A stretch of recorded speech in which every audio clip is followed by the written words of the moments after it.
goals don't matter. It's out of here! A monster shot! And the headlines don't matter. And believe it or not, the Yankees are important to the whole nation. It's only one thing that truly resonates, and that's who owns New York. Welcome to the 2026 Subway Series.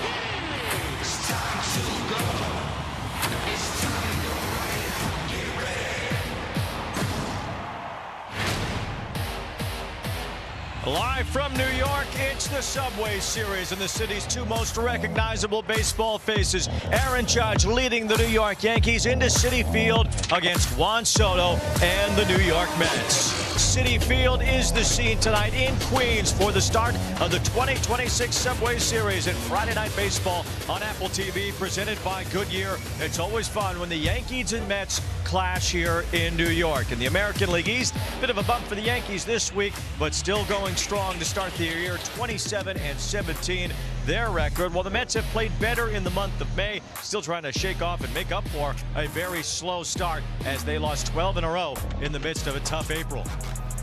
Alongside Dontrell Willis, I'm Wayne Randazzo, and D-Train, well, the Mets coined the phrase, you gotta believe, and I guess that's where they need to start. Meanwhile, the Yankees are steady as they come. Throw out those records, throw out those standings. They do not matter tonight. The Subway Series is alive and well. The passion, the chants already, the players. It's going to be fun tonight, Weezy. Well, certainly when you think about the Yankees in the Subway Series in this current vintage, it's all about Aaron Judge. 3 times the American League MVP. He's won the last 2 in a row. 450 homer years. This guy continues to be an all-time great. One of the best weapons in all of baseball. You like the bat-to-ball skills, the power line-to-line, the presence in the box, and also, more importantly, the leadership.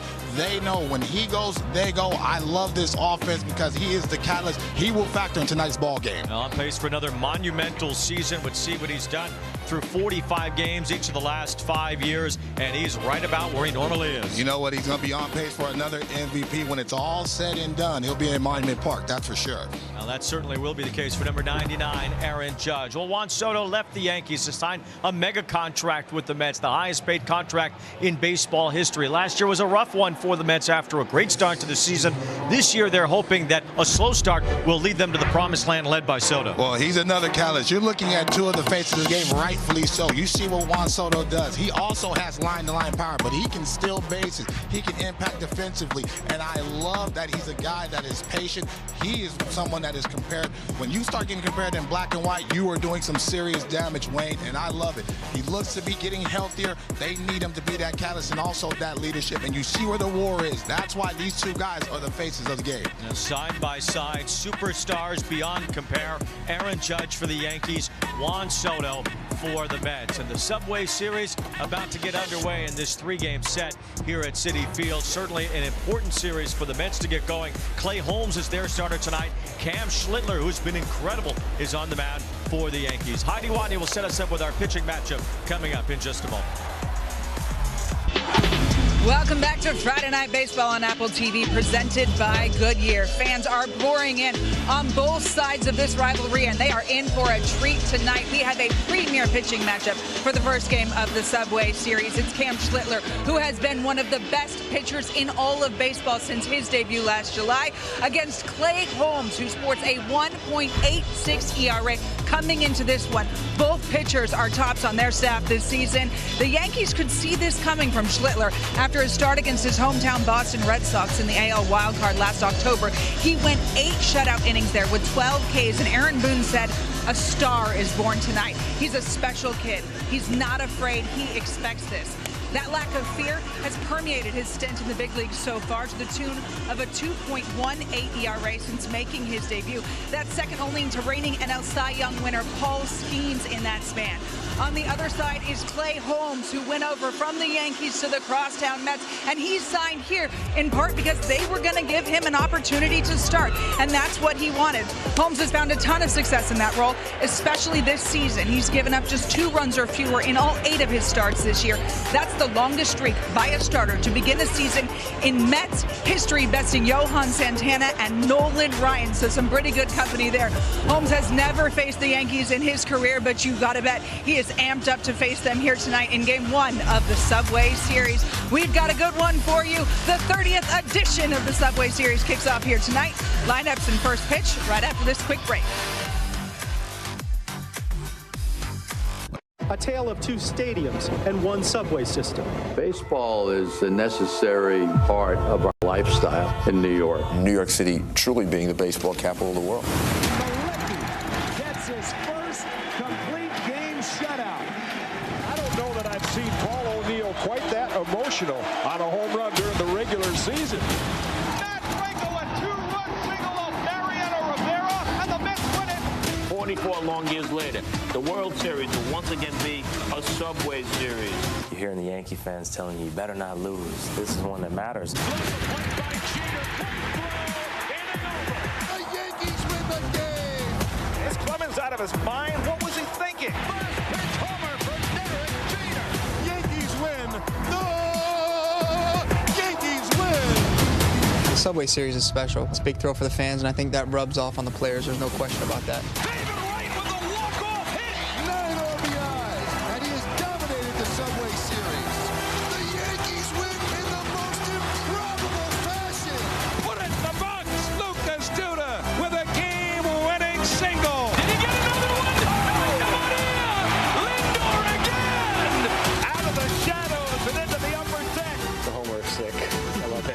I don't hit that many.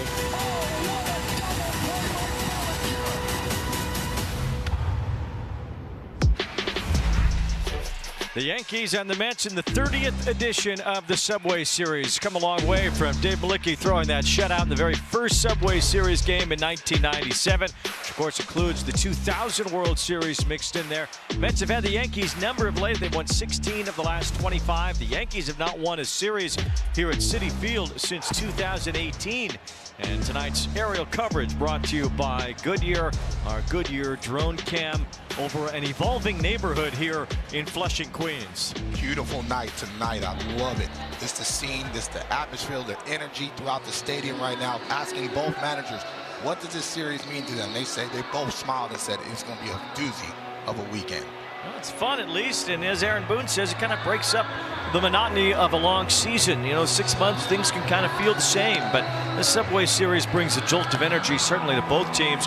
And Clay Holmes facing his former team, the Yankees, for the first time. Boy, has he been good as a starter. He's been absolutely excellent. Loving that sinker movement. You will see that sinker anywhere from 92 to 95 miles an hour. He wants to get soft contact and ground balls all day long, but has really worked on that breaking ball and that changeup tunneling off that sinker as well. Very important pitch for him to get success tonight. StatCast powered by Google Cloud. It's all about ground balls for Holmes. A lot of quick outs. The former reliever as a Yankee, now starting for the Mets. Our pitcher scouting report is presented by Car Shield. The second best ground ball rate in all of baseball over the last handful of years. Oh, it helps going to be a starter, especially in Queens. You want to go deep in the ball game. You have to be pitch efficient. That's why that sinker is awesome. Produce those ground balls, keep your team in it, and you have to be efficient. And can he be the frontline ace? With all these injuries, he has to be for them to fight back within the division. Well, he is the first Mets starter to go at least 5 innings with 2 runs allowed or fewer in each of his first 8 starts in a season. So Clay Holmes will try to keep that streak going here tonight, looking to make it happen in 9 straight starts as he faces Trent Grisham to lead things off here tonight for the Yankees. Yankees 1-5 on what's currently a road trip, although they didn't have to go too far for this one. It has been the first bump in the road this year for the Yankees coming into this weekend, having lost a handful of games in their last 6. The Subway Series is underway. The first pitch in there, a strike from Clay Holmes.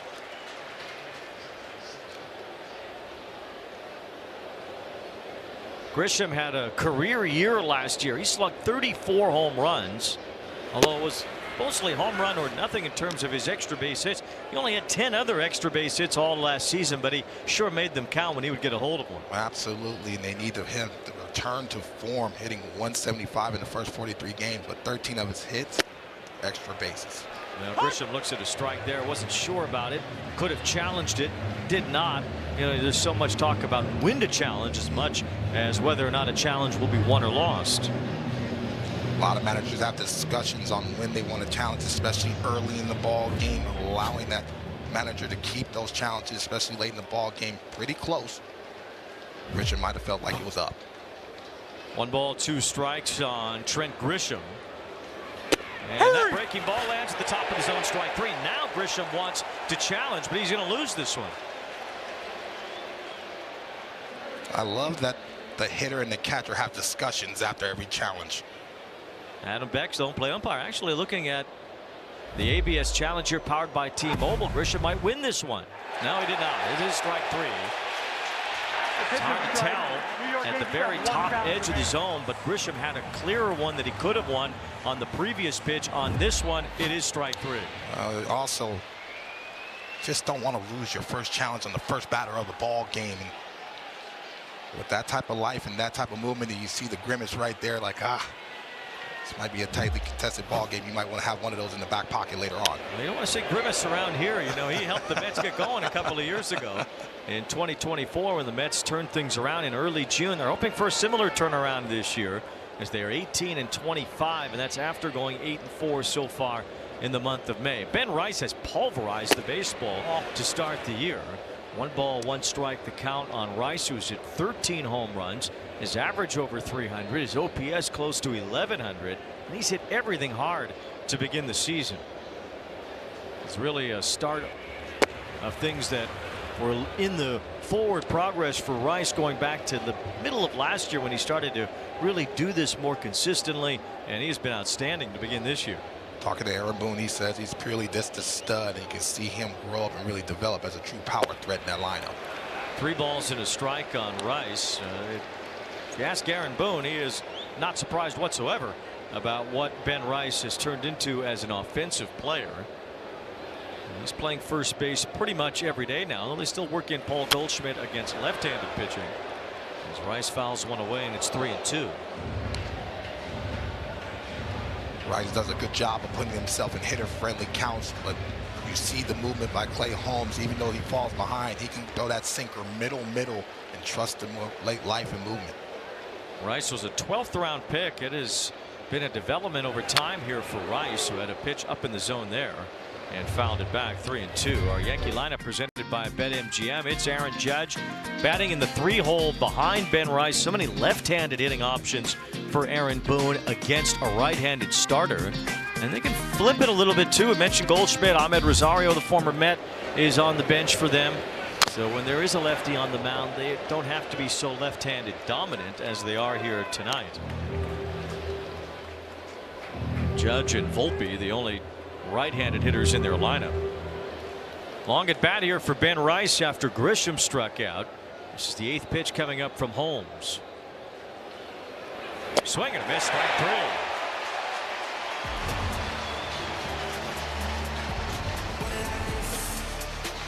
The right fielder, number 99. What did I miss? What did I miss? What did I miss? Aaron Judge is the batter, and while the reception in Queens might be a bit on the icier side than what he's used to hearing here in New York, it just goes to speak to who Judge is and what he brings to the baseball field, because it is a resounding noise, whether it's boos or cheers here in the Subway Series. It makes everybody get on their feet and stand notice. Let's go to the interference. The Yankee fans starting to drown out the Mets fans by chanting MVP.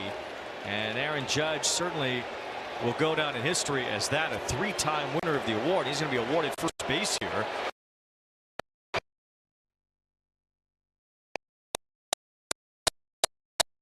Lined up. Aaron Judge get on base on catcher's interference. No, that was definitely not on the bingo card win, but you can see the full extension. Aaron Judge allowing that baseball to travel deep because he likes to hit for power to right center field. Well, Luis Torrens starting behind the plate for the Mets, as he'll do most of the time while Francisco Alvarez is out. Cited for that catcher's interference, and it put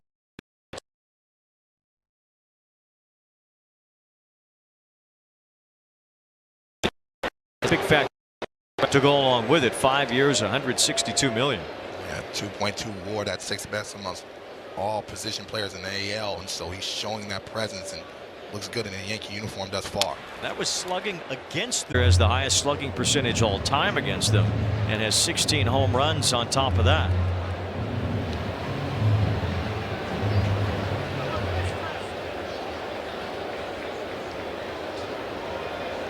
One ball, one strike on Bellinger as Judge takes his lead off first.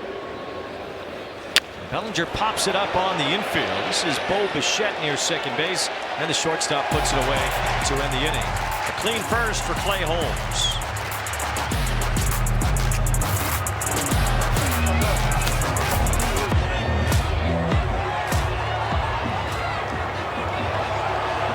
Three spot today. The Mets have had the worst production out of the number 3 order of any team in the major leagues. So, well, a chance to change that by putting one of the best hitters in all of baseball in that spot. Instead, Soto will hit behind Carson Bench and Bo Bichette at the top of the order for the Mets tonight against a tough customer. Man, Cam Schlittler has been unbelievably good.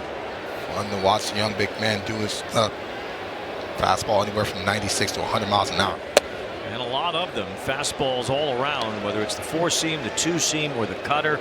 It's all come out to a 1.35 ERA for Schlittler this year, and an ERA just above 2.2 so far in his major league career. Not supposed to be that easy, is it? Definitely not. Carson Bench looks at a strike, and it was a fastball. It likely all will be from Schlittler, throwing about 90% fastballs, whether it's one variation or another. Bench started to turn things around in his rookie year, batting .389 in his last 10 games. Check swing, he fouls it off. It's 1-2. It's one of the cutting action fastballs. He's thrown 216 of those so far without allowing an extra base hit. So that's the life and the command and the movement of that pitch. A very important pitch, especially to left-handed batters. 1 ball and 2 strikes the count on Carson Bench in the leadoff spot for the Mets tonight. And he swings right through the fastball for strike 3. 99 in the top part of the zone. Talked about that already. Talking about the fastball at the top of the zone. 99 miles an hour, but also the sinker and the cutting action. Very difficult to square up. An occasional breaking ball to be able to change the hitter's eye level. Very, very good pitch as well. StatCast powered by Google Cloud and powered by 99 upstairs from Schlittler. It's a little bit easy when you got that in the back pocket, Wayne. 1 out. Here's Bo Bichette playing shortstop again after the injury to Francisco Lindor, and it sounds like it might be kind of a long-term injury for Lindor. What they're hoping is not long-term is how Bichette has hit so far this year. He's only batting .218, just a .270 on base percentage. And he drives this one to right center field. It sends Grisham back over to the warning track near the wall. He's got it just in front of the fence as Bichette gave it a ride, but he's the second out. The left fielder, number 22,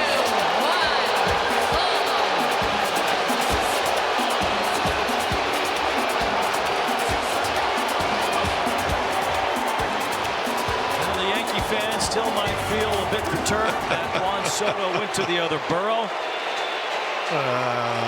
For the Mets fans, this is their man now.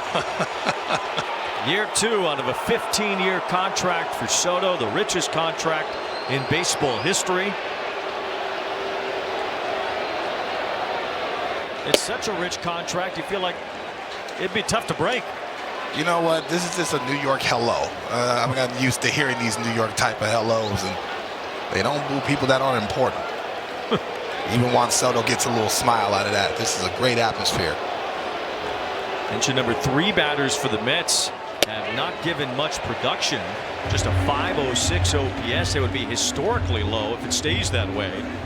But if Soto's in that 3 spot moving forward, it won't stay that way. Well, he has not been quite the same since coming back from the calf injury that briefly put him on the injured list. He did hit a home run in the game yesterday, one of the 5 that New York, the Mets, slugged out against the Tigers yesterday. We know he's locked in, taking pitches, putting himself in hitter-friendly counts. Very important for Juan Soto. Not only show the power production, but also set the table for Vientos and company. Mets are 3-12 in the games that Soto has missed this year. That's the meaning of valuable. And Soto looks at strike 1 from Schlittler. 48 home runs so far as a Met. Pete Alonso is the all-time Mets leader in homers now. Well, if Soto sticks around 15 years, it'll likely be him by the end of it all. And a big cut there on a 3-1 pitch. This was the blast yesterday against the Tigers. Allowing that baseball to travel deep and showing that type of power to big man land. You're hunting fastball, but you're reacting to the off-speed, elongating that swing, and still strong enough to hit it out of big man land. Check swing, strike 3. Soto said to have gone around by Dan Iasonia, the third base umpire. And Cam Schlittler has a 1-2-3 first. He strikes out the great Soto to end the inning.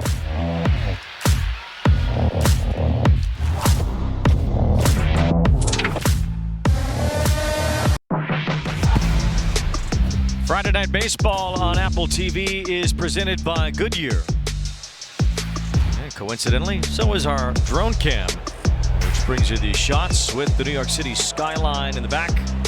We're Citi Field for the Subway Series. The Mets and the Yankees, their first of 6 matchups this year. There's a delayed strike call to Jazz Chisholm leading off here in the top of the second. 3 games at Citi Field this weekend. They'll play 3 others at Yankee Stadium. They'll be coming up later in the year as Chisholm whiffs on that, and it's 0-2. 4 home runs, 14 runs scored in 24 games at Citi Field in his career, so he's very familiar having success. Those Yankee Stadium games will be over September 11th this year, the 25th anniversary. The 2 New York teams will be matched up against each other as they were 5 years ago here at Citi Field for the 20th anniversary of 9/11. The count is no balls and 2 strikes on Chisholm, who's had a slow start to this year after a 30-30 year last season.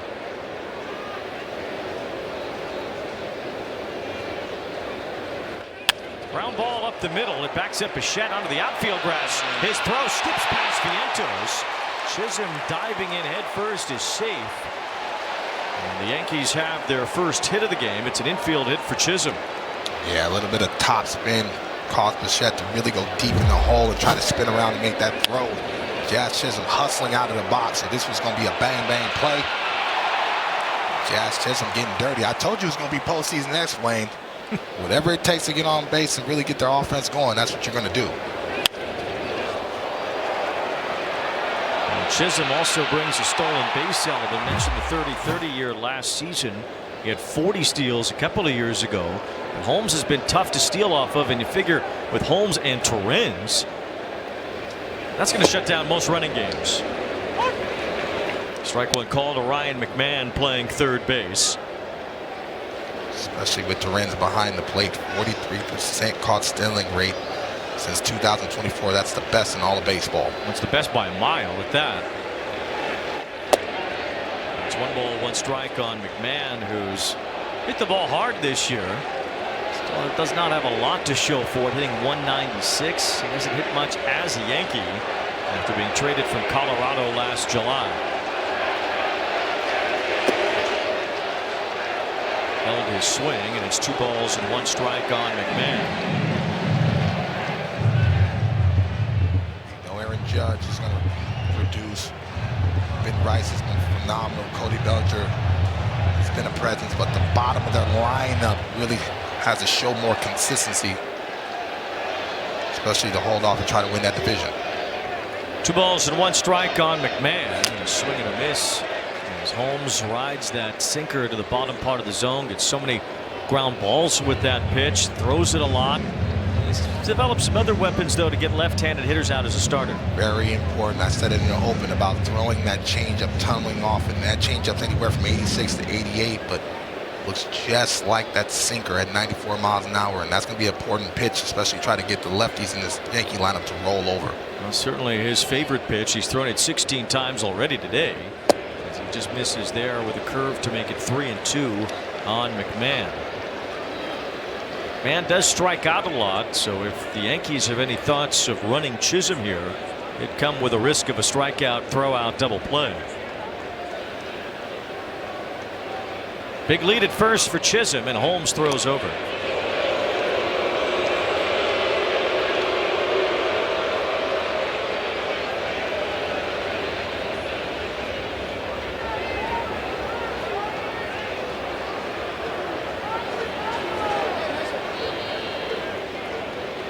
Time is called. Holmes being told to make sure he maintains eye contact with the batter here in McMahon. Cat and mouse game between Holmes and Chisholm, trying to avoid that jump. Also got to focus on the batter. Chisholm with a big lead, not running, swing and a miss, strike 3. So Holmes does get the strikeout. That's why you didn't see Chisholm take off there. Third punch out for Clay Holmes, one away. Seems like Jazz got a good jump, but excellent sinker, and you see that movement. That movement's almost a foot, especially with that type of velocity. You almost have to look, especially a left-handed batter, to hit the ball to the left side more often. Holmes, 33 years old, was brought up in the Pirates organization, but ever since leaving there to pitch here in New York, he's been completely different. There is ball one to Spencer Jones, who made his major league debut recently. He's DHing tonight. Holmes had an ERA as a Pirate of 5.57. Since coming to New York with the Yankees and the Mets, his ERA is 2.92. Total transformation since leaving Pittsburgh as Jones fouls one off.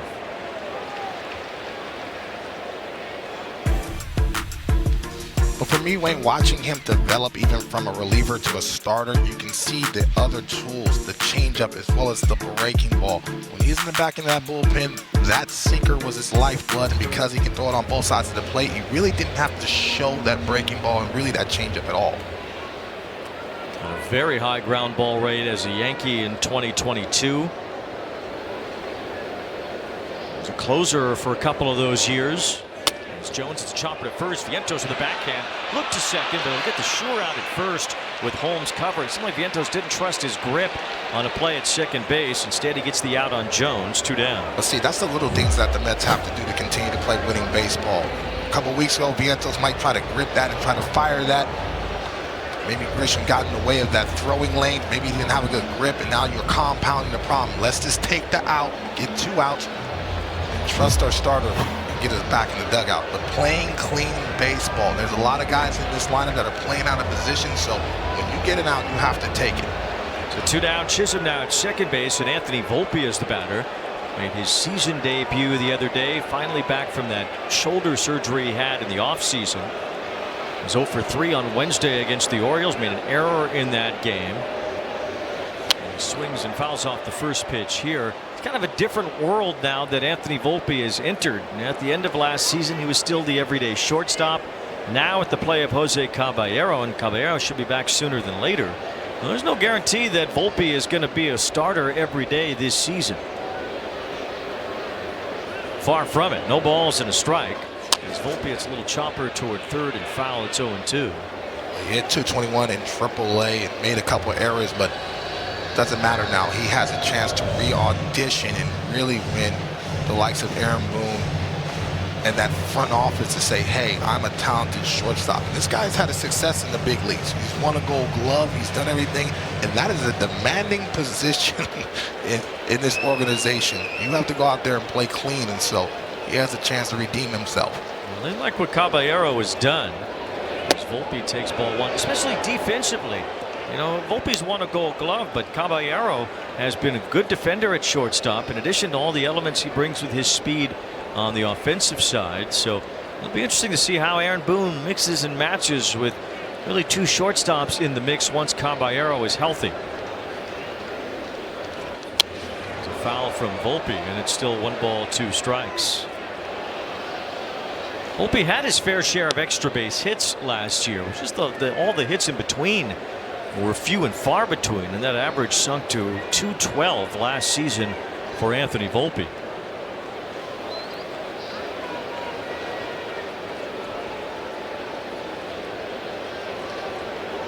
One ball, two strikes. Holmes ahead of him. Breaking ball off the plate makes it 2-2. Better take, especially from the young man trying to produce and chasing out of the zone pitches he can't handle. And so when you're watching a young man, you want him to reemerge with confidence. And sometimes he doesn't look like he's confident at the plate or at the shortstop position, but good take by Volpe. Waves and misses at that strike three. The opposite of a good take that time. 4 strikeouts, 2 in each inning for Clay Holmes, and it's still 0-0.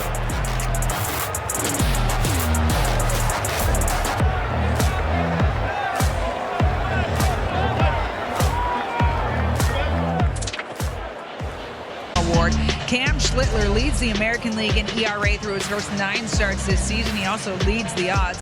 I asked Aaron Boone if he expected this from Schlittler. He said he caught his attention in spring training 2025. Schlittler wasn't in big league camp, but he came up for a spot start against a good big league team late in spring and dominated. But it was also his demeanor on the mound that struck him, Wayne. Mark Vientos, the first man here in the second, pops up the first pitch from Schlittler. Rice is over near the Yankee dugout, or the Mets dugout rather, and he juggles it, and he could not make the catch. It looked like Rice had a real shot right over the top of the Mets dugout on the first base side. And as that ball went in and out of his glove, Rice left frustrated that he couldn't grab it. Yeah, he gave a couple glances to see how much room he had and fumbles it and catches it all in the palm and bounces out the last minute. And I think he was trying to anticipate really that guard railing hitting him in the ribs. Looks like me when I'm messing with the hot pockets out there. There's a line drive left center field. Grisham going back for a long run as he reaches to make the catch. Vientos gave that one a pretty good ride. Hit his first home run here at Citi Field since last August in the game yesterday, and made Grisham have to chase that one, but Grisham up to the task. Yeah, that's an intriguing matchup because Vientos likes to hunt the fastball, and obviously Cam Schlittler likes to throw that fastball. Excellent jump by Grisham. Man, he makes those plays so smooth. Excellent route runner. Grisham, a 2-time Gold Glove winner. He is really an excellent outfielder. With 1 out, MJ Melendez bats. He's the designated hitter for the Mets.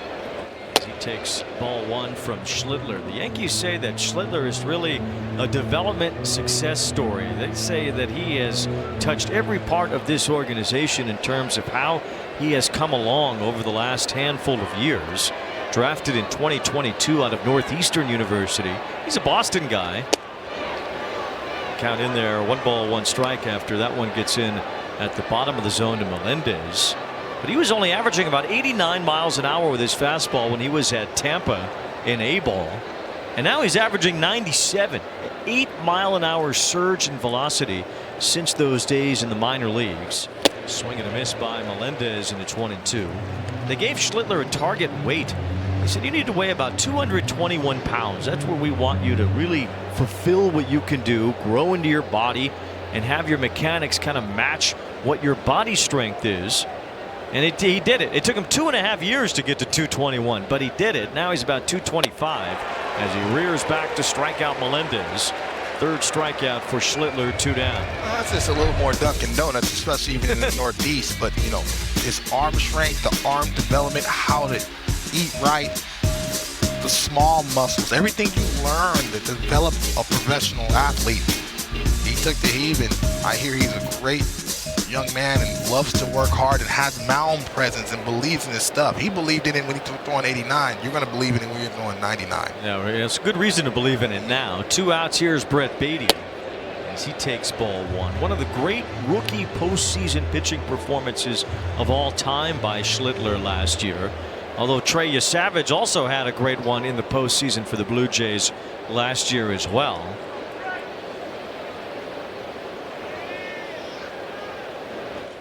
Beatty could not hold his swing. 1 ball, 1 strike. And there have been more instances, it seems like, in the last 5 years or so where rookies come up, whether they're pitchers or position players, and they fit right in and they get to the top of their craft a lot sooner than it seemed like how it used to happen. Give a good eye to the scouts and really development, and really the mental aspect of the game to say, hey, young man, you need to be a factor in this game. Well, I think some of it is technological. That's what Schlittler says, is that, you know, hooking him up to all these things and tracking every single thing that he did. And movement preps, everything, very important. It made Schlittler get better to a point where maybe he wouldn't have been able to do that a decade or more ago, and then he gets to the big leagues and he's ready. 2 balls and 2 strikes on Beatty, and he's been nothing short of dominant as a major league pitcher. 2.28 his ERA in 23 starts. It's even lower than that if you count his 2 postseason starts last year, including that gem he spun against the Red Sox in the wild card. 2 balls 2 strikes on Beatty, and a foul at home plate keeps it 2-2. Another thing I like about him, even though he's a bigger guy, the windup is repeatable. It's controlled. It's under his pace, and so that's also part of the development to get the maximize the throw. Brett Beatty has settled in at third base, his natural position, with Lindor out and Bichette moving to shortstop. He fouls one away, and it's still 2-2. Beatty had a really good second half last year for the Mets. Has not quite carried it over to this year just yet, batting only .220.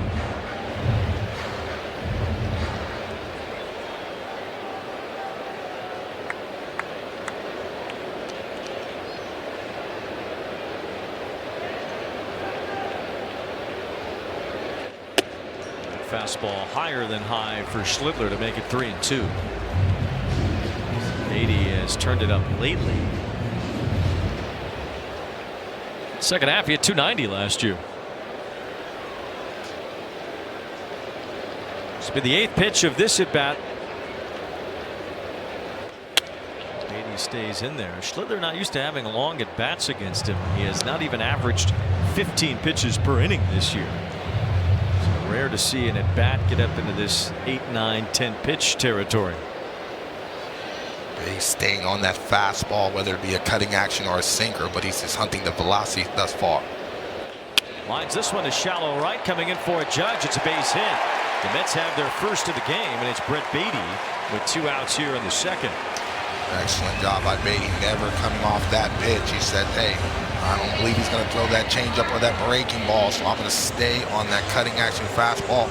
Does an excellent job pulling the hands through. That's the only way you're able to get to that barrel right on the label and strong enough to get a base hit.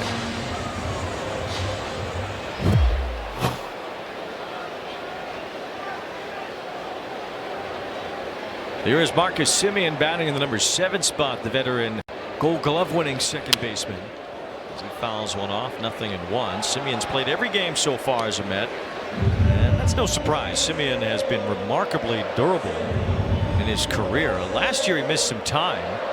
It was the first time since 2017 he played fewer than 159 games in a season.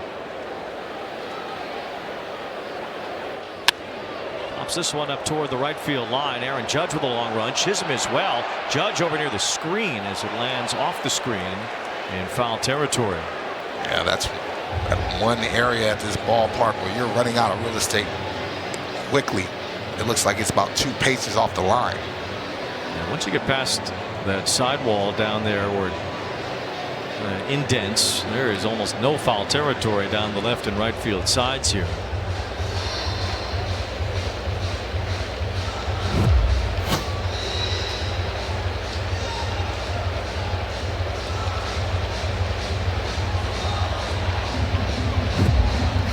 No balls and 2 strikes to count on Semien.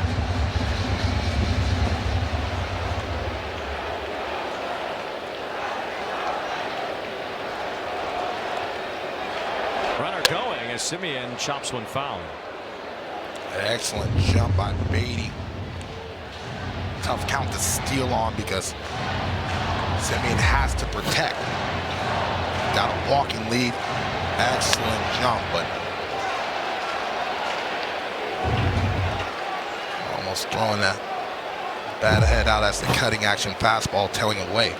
Beatty does have 2 steals on the year. It's still 0-2 on Simeon. And a check swing and a pitch up and in. He went around, strike 3. Schlittler ties up Simeon, has his 4th strikeout. Still scoreless after 2.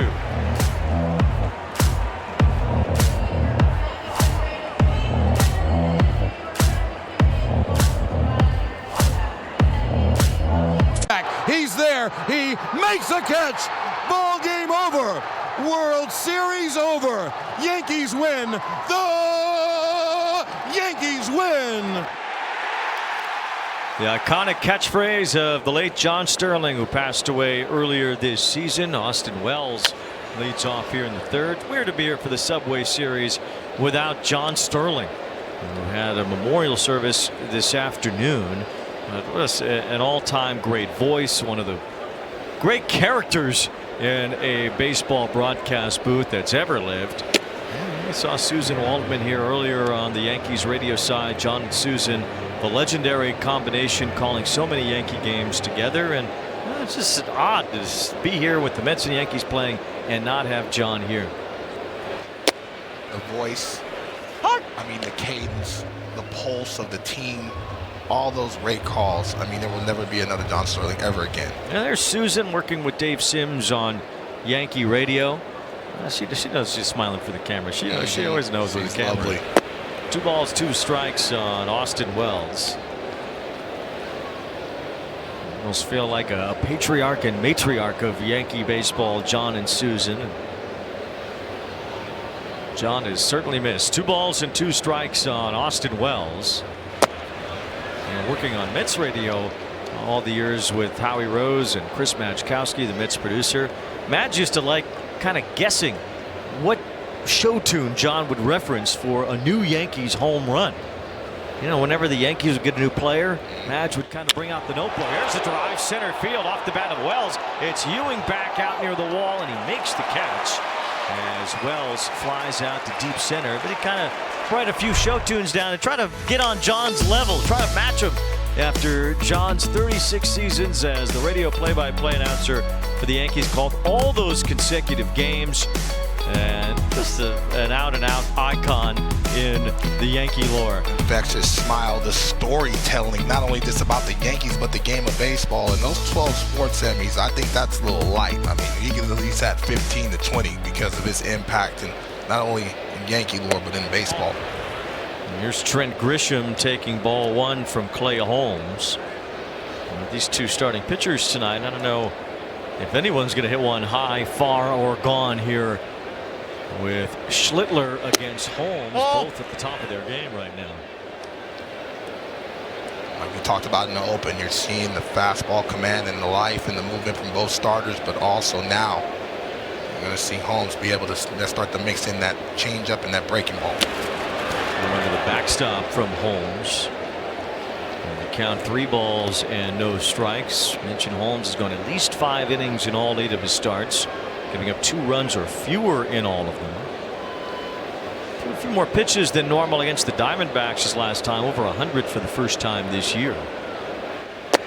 That's right in there to get back to the count on Grisham. It's 3-1. I think both these lineups right now need to start trying to think and look to the opposite field. Both these starters have done a good job of staying away from the team's power. Fly ball to left. That moves Soto over, jogging toward the line. He makes the catch for out number 2.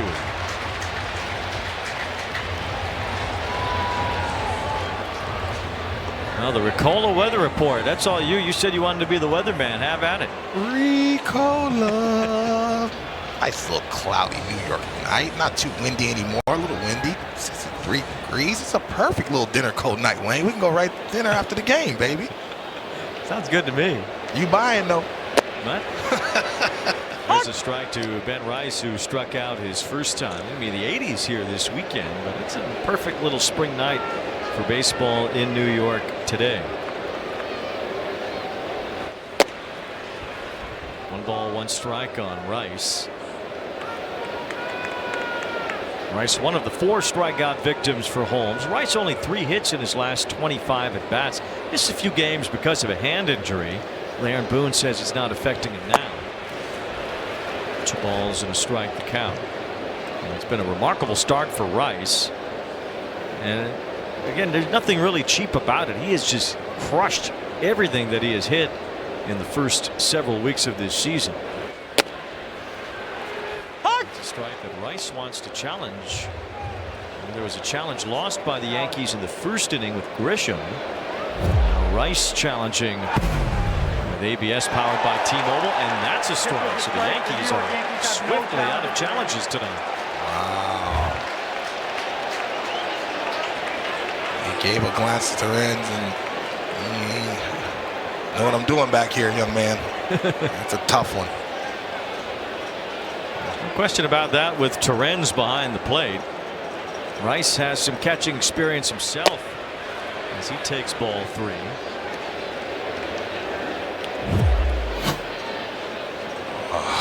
I forgot the keys on the table. Look. And Aaron Boone saying, I told him not to forget the keys. There's a line drive base hit, but Ben Rice continues to strike the baseball. 105.8 off his bat for a 2-out single. He's been doing that all season long. You make a mistake, especially to the pull side, he can do that. You might be able to guess, Judge is up. Temperature goes up a few degrees.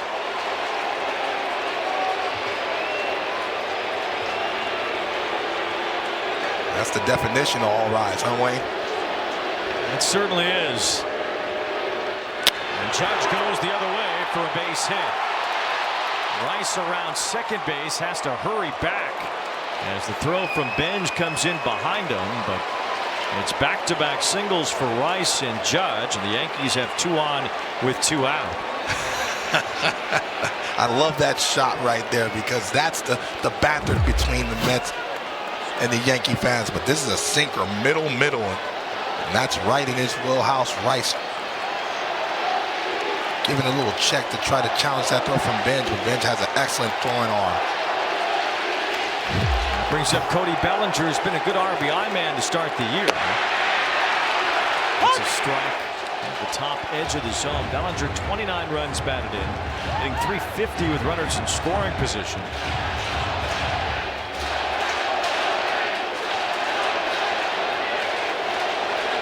About Bellinger, though, so far this year, he has not hit well away from Yankee Stadium. It's the highest gap in OPS between home and road in the majors this year. 1 ball, 1 strike. 1259 is his home OPS, 516 on the road. A lot like for Rice, that Yankee Stadium is made for those lefty power guys, and he seems to feast more at home. 1 ball, 2 strikes on Bellinger. Mentioned his numbers though earlier against the Mets, drove in 10 runs last year and 7 extra base hits against the Mets, the most by a Yankee in the Subway Series since its origin in 1997.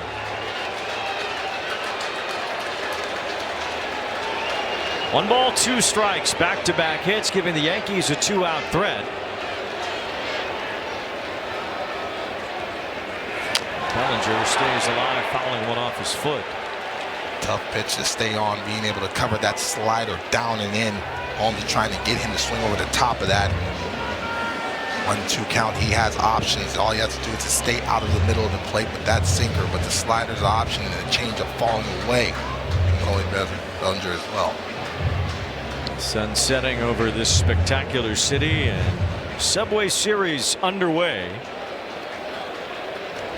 First of 6 matchups for the Mets and Yankees this year. They were 3-3 against each other last year.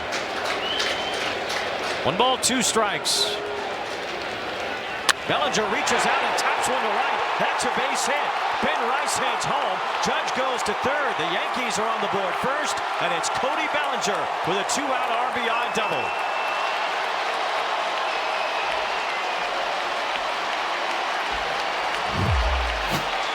may have success. This is the three guys that does it. Excellent pitch by Holmes. Better piece of hitting by Belly.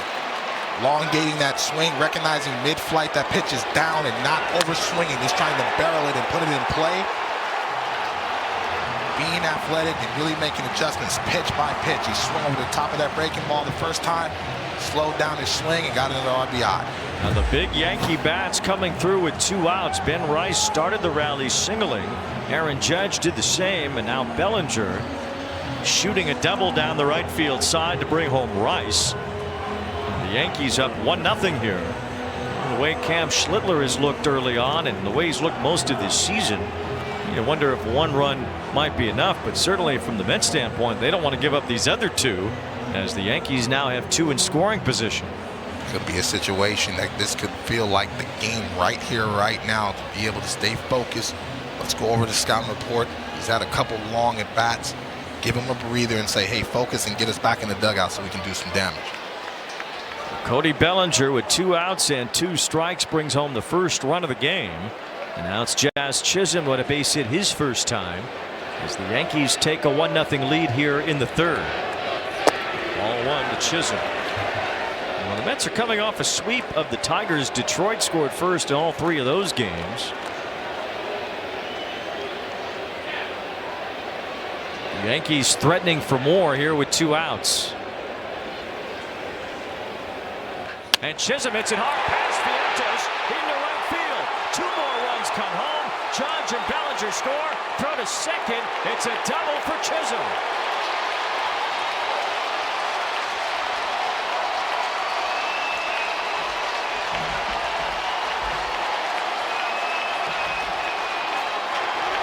You see the athleticism wane and really the excitement.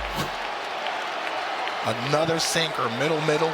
Jazz is all over that pitch. And he's thinking 2 right out of the box.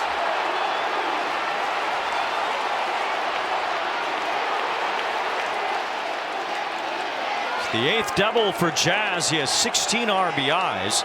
Clay Holmes has allowed 3 runs in a game for the first time this year. And it's come here in successive order as Chisholm steals 3rd. See, this is what you want to see if you're a Yankees fan. This is the Jazz Chisholm that you want to see as far as the aggression. Playing his style of baseball and having fun out there and causing havoc. 2-run double. Now he's at 3rd after the stolen base. A grounder foul off the bat of McMahon for Jazz. That's his 12th steal this year. The first one allowed by Holmes.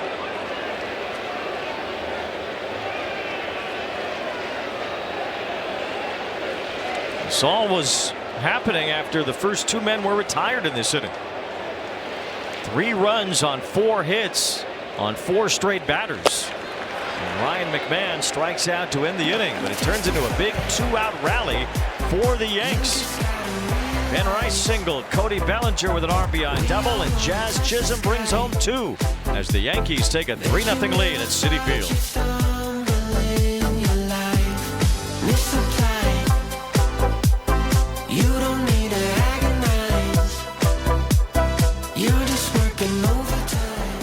Google Cloud, as Cam Schlittler has 6 outs, all with fastballs of some sort, as you'd expect. 3 with that cutter. He has 4 strikeouts in the first 2 innings. Yeah, to me, that cutter is his best pitch. Has the life and the movement at the top of the zone.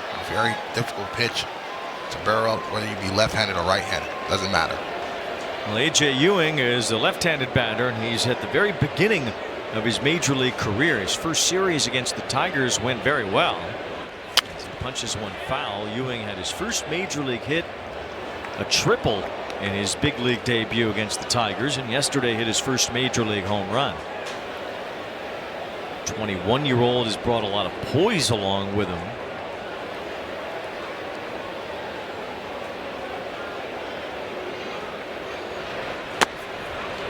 It was in spring training that Ewing made a pretty big impression on some of the Mets veterans, including Bo Bichette, who wasn't really familiar with Ewing and was asking Carlos Mendoza, who is this guy? Is he going to be on the team? Yeah.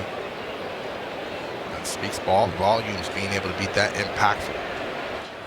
Also, Carlos Mendoza really talked about this. You know, he looked like his presence was a 10-year big leaguer, and so hitting .336 between AA and AAA before being called up. This could be the future. Just a dozen games at AAA. Well, Carson Bench didn't have many more than that.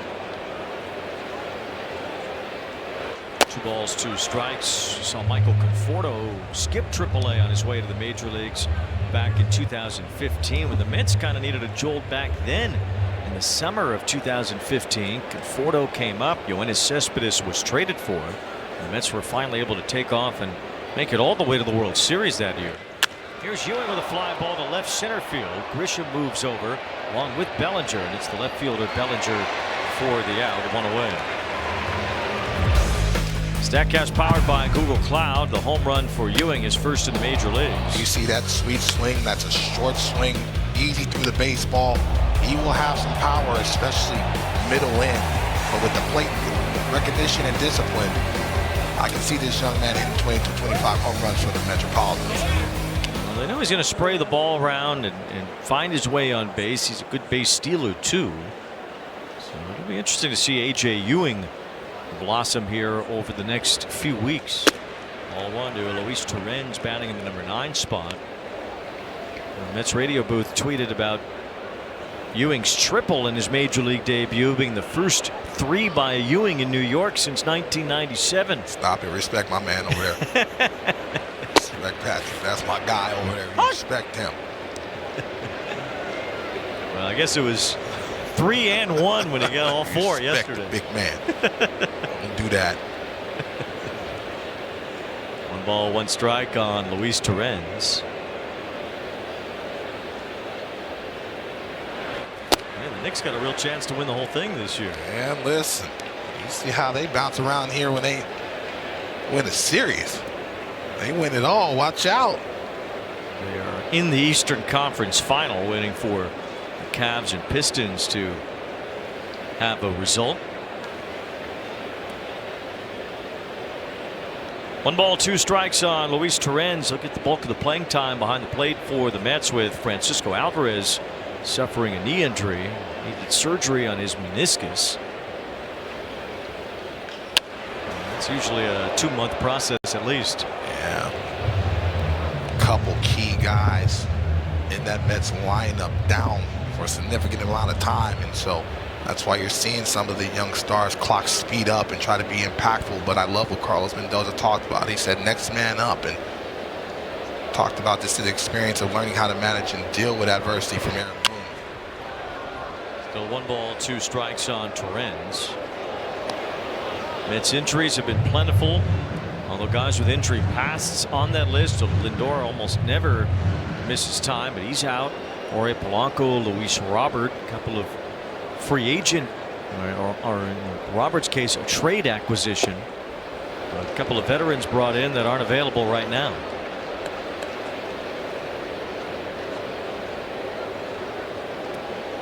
Two balls, 2 strikes on Torrens.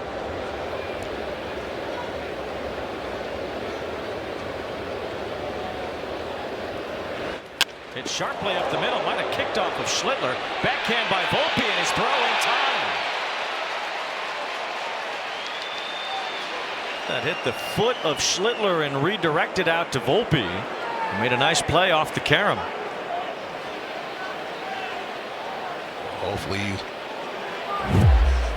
tricky area, especially you don't want to hit it above the foot. It sounds like he caught the foot, but great focus by Volpe to be able to make that backhand play and throw.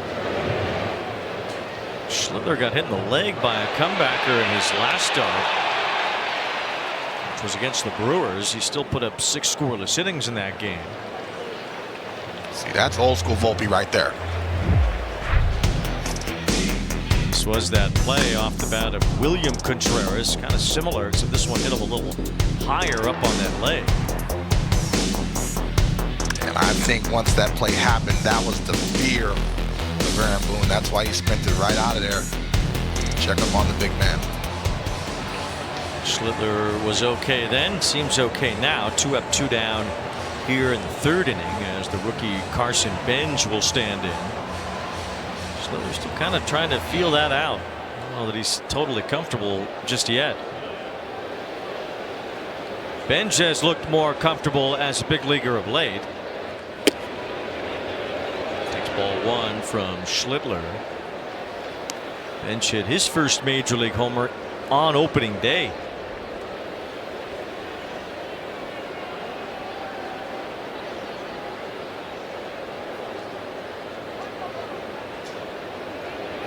Second Met to ever hit an opening day home run in his major league debut. Kaz Matsui did it in 2004. Man has elite sprint speed. Like I talked about it earlier, excellent throwing arm as well. A little bit early.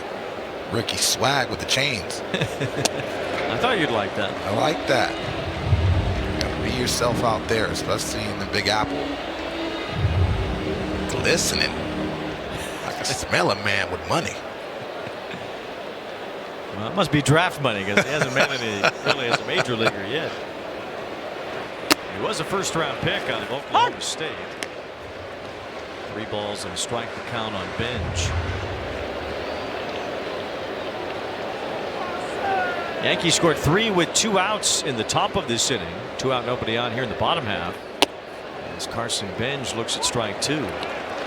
Guys getting tied up on fastballs right down the middle. Yeah, it's a tough situation because you feel like your run doesn't matter, but you work a 3-1 count against the ace. You want to look middle in and try to drive that baseball. Full count pitch, and Benj fouls off. And there have been a lot of foul balls here in the last couple of innings against Schlittler. And that movement late, right when it gets to the hitting zone, not only the velo, but the cutting action or the sinking action you have to pick. Every once in a while, that 4-seamer stays true to the strike zone. So the count 3-2. Benj struck out his first time up. Smacks this one in the air to left. Bellinger racing back for it. Over near the wall, reaches up, and he makes the catch on the warning track and take an extra base hit away from Benj. Play by Bellinger going back on this one. Turns into a 1-2-3 inning for Cam Schlittler thanks to the back-footed leap of Bellinger.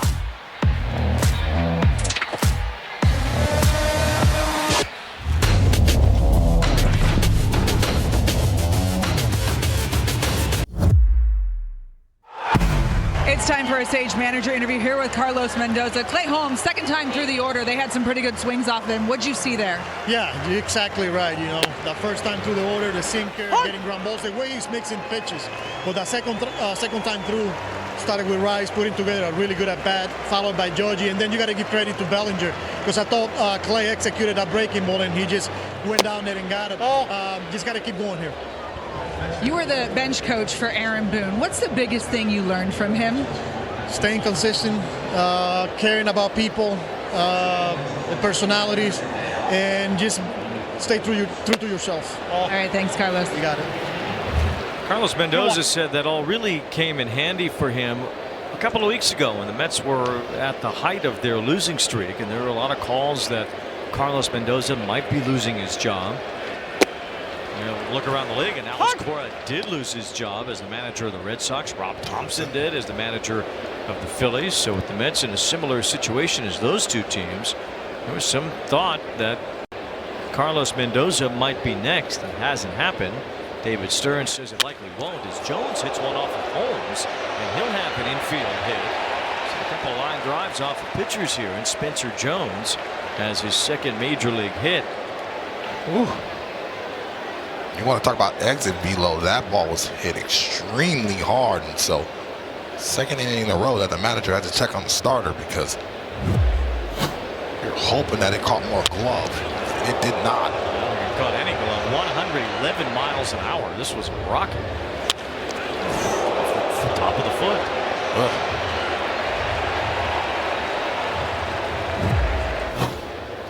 Holmes trying to get some feeling back in that foot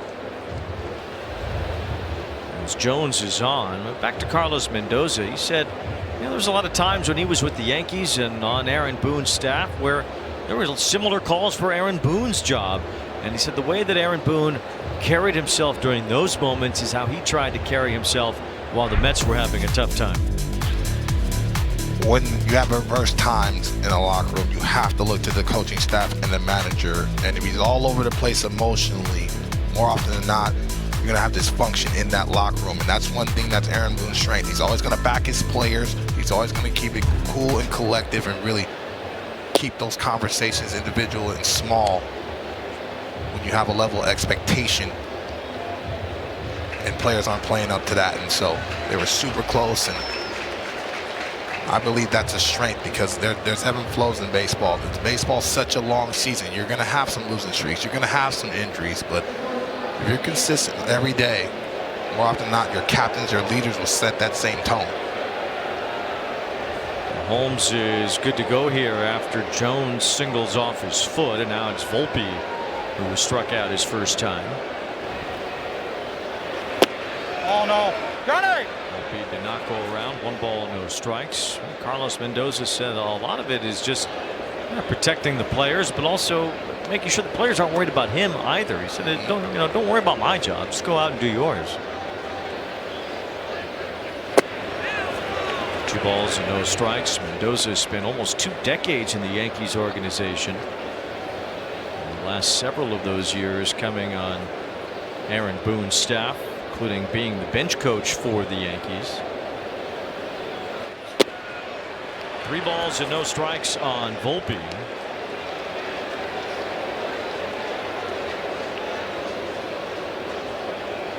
Infield hit by the 6'7" Spencer Jones as he's at first base, and now Volpe at second base after Volpe draws a walk. What are those moments like right after you get hit by a comeback, especially one that had some steam on it? Especially the lower half. If you're still feeling some pain right now, you're not landing the same way. You're not driving the same way, and so all of a sudden the arm angle changes. You're not comfortable, and especially for 2 starters that are big, the lower half consistency is key for them to be able to go downhill and keep their arm in the same slot with those strikes. First 2 Yankees are on in this 4th inning as Austin Wells takes ball 1. And 6 of the last 7 Yankees that have reached safely since there were 2 out, nobody on in the 3rd. 4 straight hits brought in 3 runs. Now 2 on, nobody out to start this inning. It's 2-0 on Wells. 6 straight balls since he's been hit, and so now he's starting to search for the strike zone. And Yankee hitters are doing a good job of putting hitter-friendly counts. It's already a 3-0 hole, pretty sizable when you're thinking about facing Schlittler. And any more than that, and it becomes a real tall task here for the Mets, even though it's still early in this game. Wells is going to be selling out, hoping that it's a sinker middle. It's 2-1 now on Wells. And it was. He didn't swing. 2-2. I'm swinging at that. I'm swinging at that. Especially down middle. Yankee hitters have had a lot of success in that area thus far against Holmes. Swing and a miss, strike 3. Holmes comes back from that 2-0 deficit to strike out Wells. And a big first out in this inning. That's why you swing at that pitch before, because all of a sudden you get a little confidence as a starter, and now you're seeing 6 straight fastballs. Excellent breaking ball down. Wells does not see the spin. Brings up Trent Grisham, who is 0 for 2, struck out in the 1st inning. Swings and misses here on the sinker from Holmes. And after the 4-pitch walk to Volpe in the first 2 out of the zone against Wells, Holmes has gotten back in the strike zone. Mets have their bullpen up, and it's Austin Warren throwing.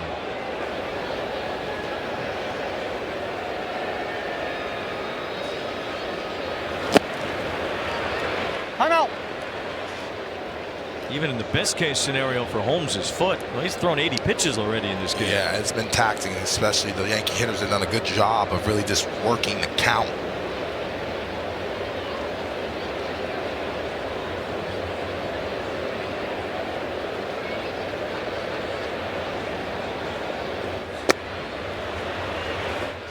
The inside corner with a breaking ball from Holmes, and it's 1-2 now on Grisham. Haven't really seen the feel of the change changeup and really the landing of the breaking ball besides the first inning from Holmes.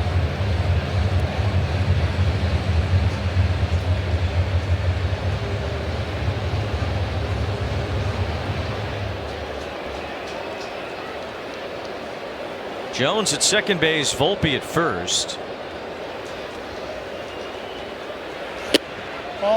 Just missed, and actually Torrens thinks it did not miss.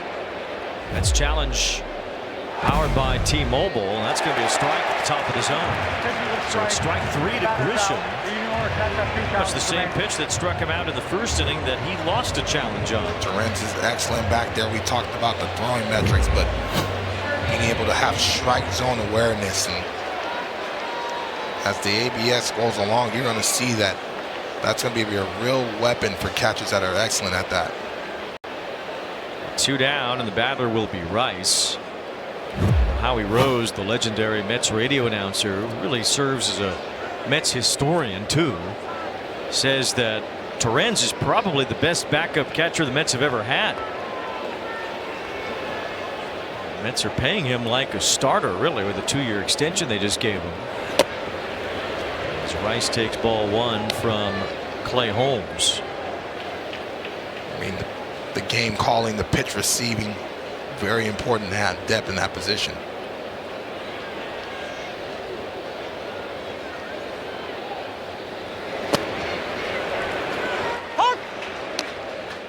There's Howie. Legend. A good number of years sitting next to that man on Mets radio. 1 ball, 1 strike. Howie's retiring at the end of the year. Here's a ground ball to third, is smothered by a slide with Beatty firing it too late to first. Ben Rice legs out an infield hit, put it in a tough spot down the third base line. And now the Yankees have them loaded with Aaron Judge coming up.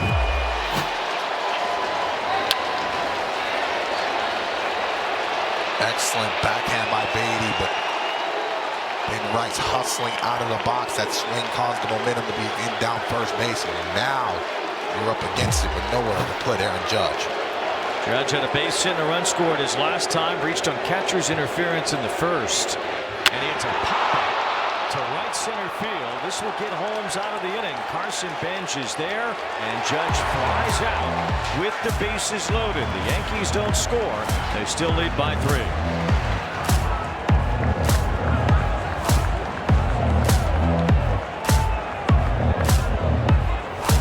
Manager interview here with Aaron Boone. Cam Schlittler, he got hit with the comebacker again, 2 starts in a row, but he's given up just the 1 hit. What are you seeing from him?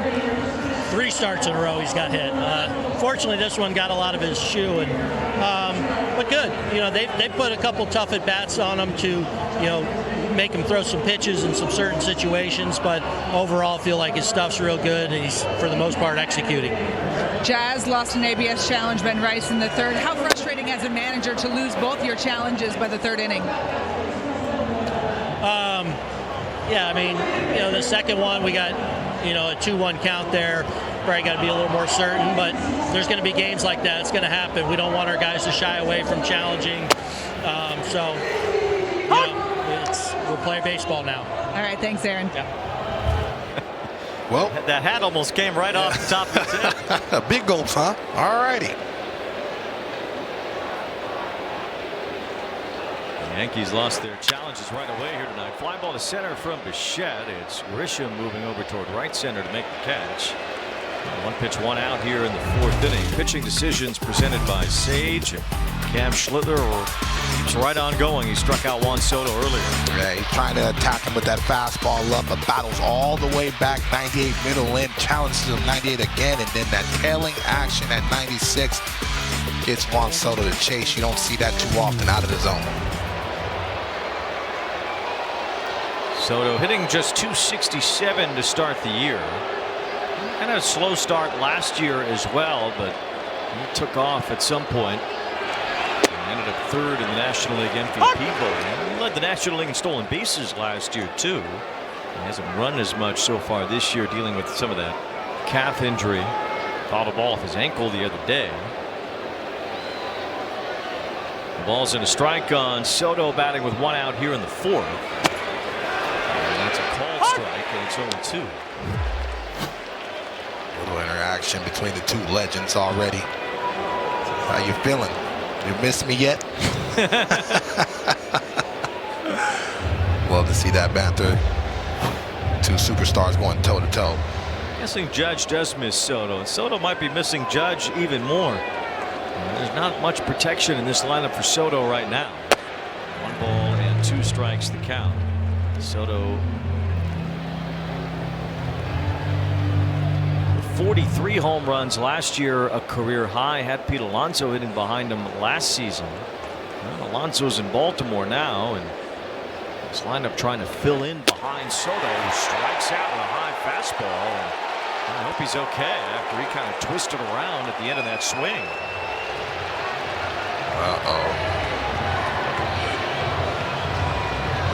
Soto clutching at his lower back after he twisted almost all the way around following this swing and miss.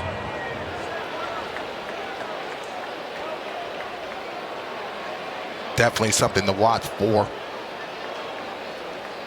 I don't know if it's the hand or the back, but not good. It's a little bouncer off the bat of Vientos. Schlittler trying to field it. Off balance throw, and what a play! Cam Schlittler slow to get up, but seems to be okay after retiring Mark Vientos with a circus play to win the inning.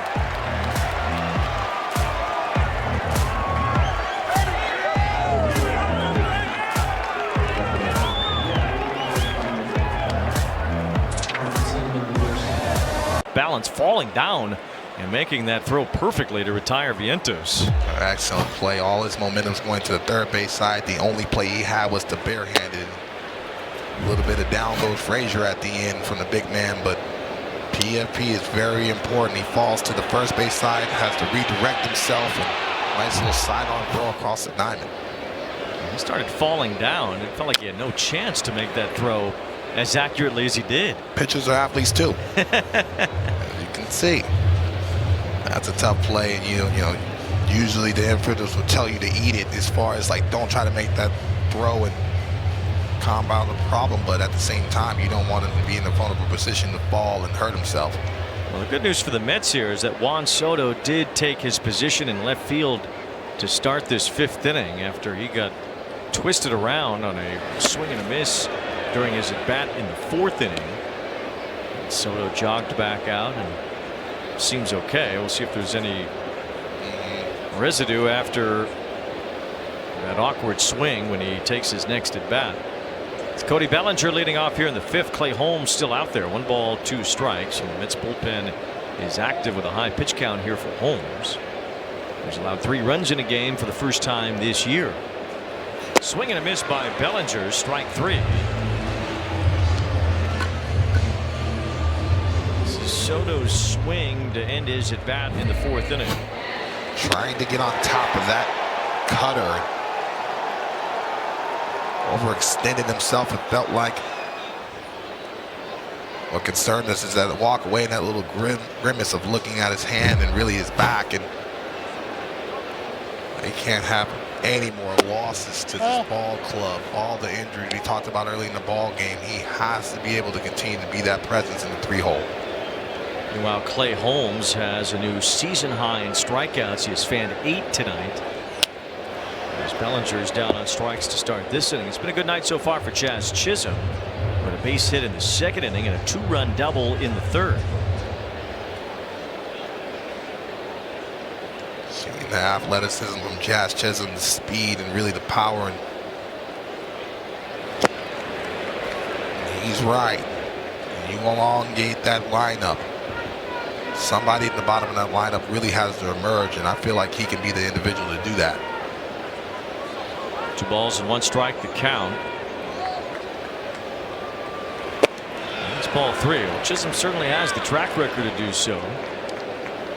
Very good season last year for the Yankees. And his 2nd All-Star team was a Silver Slugger winner. I feel like Chisholm will get there eventually this year. And a good night so far in this one as he takes ball 4 on base for the 3rd time today.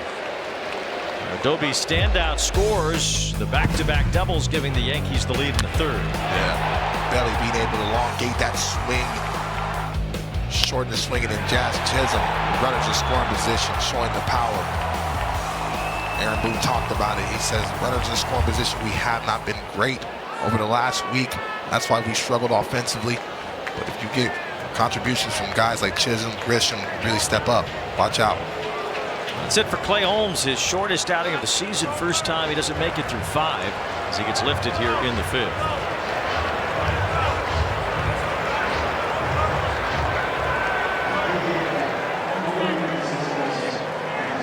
We are on the air.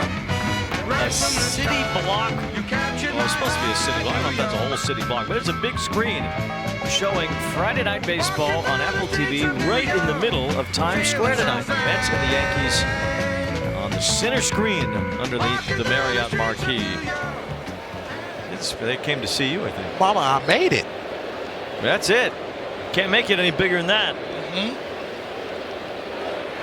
Get the Times Square billboard, and you're doing all right in life. I'm in the booth with you, Weezy. It's all good in my world. Can't complain. It's all good in Austin Warren's world, too. He's been very good as a member of the Mets since joining them last year. He's in relief of Clay Holmes and throws this one off the back of Chisholm. Chisholm in too much pain to even get up and do anything about it, as he stays planted at first base. Might have been the only thing that saved him from him advancing the second. Shock of being squared up in the back. Once again, Aaron Boone has to run out there and make a little lap, and right between the shoulder blades, Wayne. And right in the number 3 on his back. Ball got away from Vientos all the way toward the camera well, but Chisholm couldn't move after that errant throw by Warren.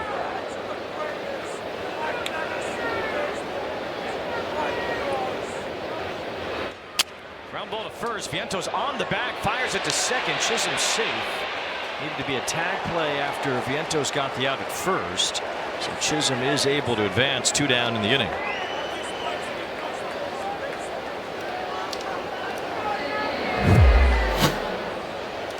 Yeah, Vientos has to make that play to his left. The back's right there. Very difficult throw to be able to have that throwing lane. Jazz Chisholm looked back to see where Vientos was going. Gets down there in time. Now a 2-out Spencer Jones is the batter, and a base hit off the foot of Holmes earlier.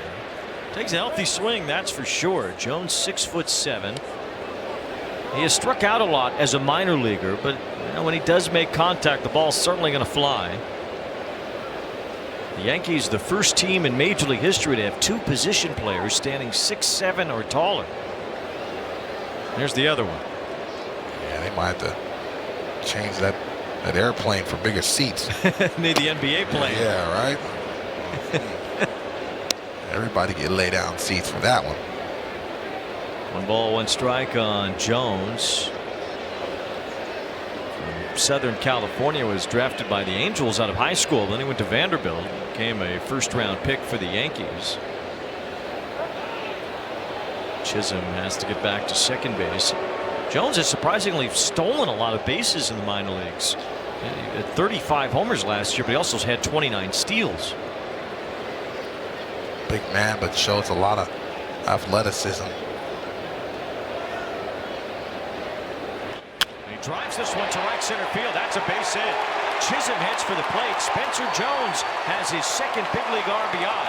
2 hits today, and the Yankees take a 4-0 lead. Could be scary hours, Wayne, when this young man Spencer Jones really starts to hit the ball with some type of confidence. Pitch recognition is there, and Aaron Boone says he had a tough draw facing Mizrachi the first time out, but gets a slider middle. Squares it up, and with 2 outs, Jazz is running on contact. Another RBI with 2 outs. All 4 Yankee runs have scored with 2 outs. Spencer Jones has 2 hits now in this game. And there's been all Yankees here tonight.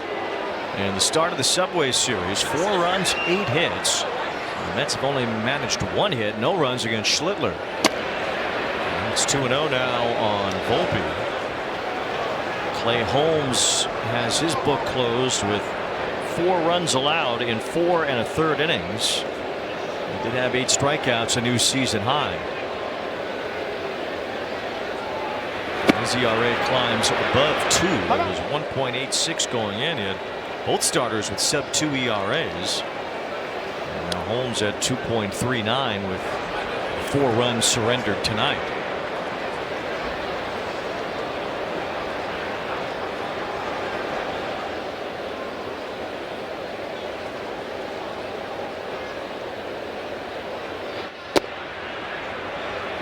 Strike, and it's 3-1 on Volpe. Walked his last time, also a strikeout tonight.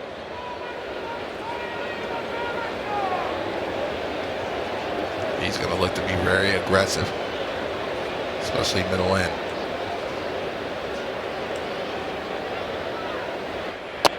Ball 4. Take inside. That's the second walk of the inning. Volpe on with a free pass for the second time tonight.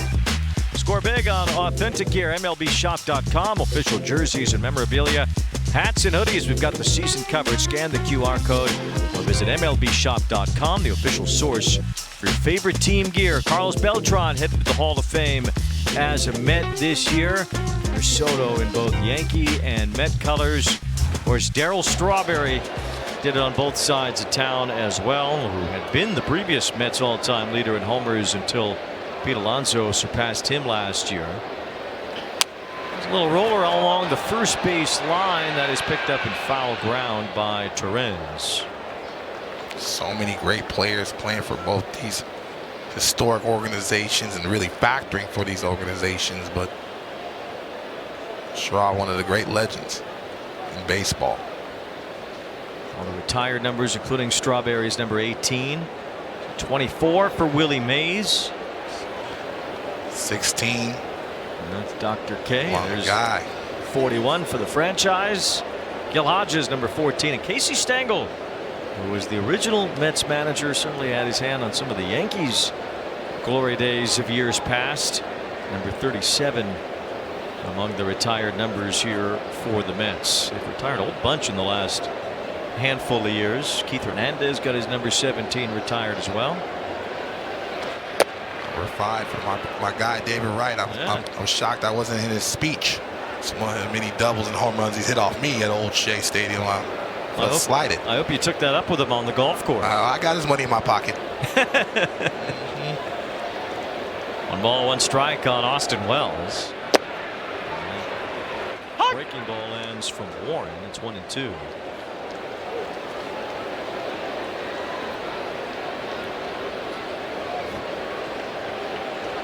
My guy Dave Freed just gave me David Wright's batting average against. It's very high. Very high. Very high. But I got him in my book too. Let me see that. Let me see that number again. I'm not ashamed. That's a big frat. It starts with a 3. Ooh, 359. That's why I always have him pay for dinner. That's why I always have him pay. Get that filet butterfly. Your boy Train. Thank you. 2-2.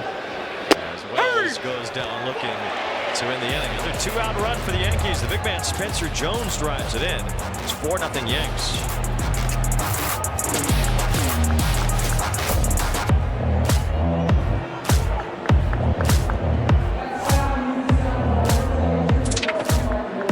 Tonight, let's make it 2. His major league leading 20th home run of the season as the Phillies trail the Pirates 5-8.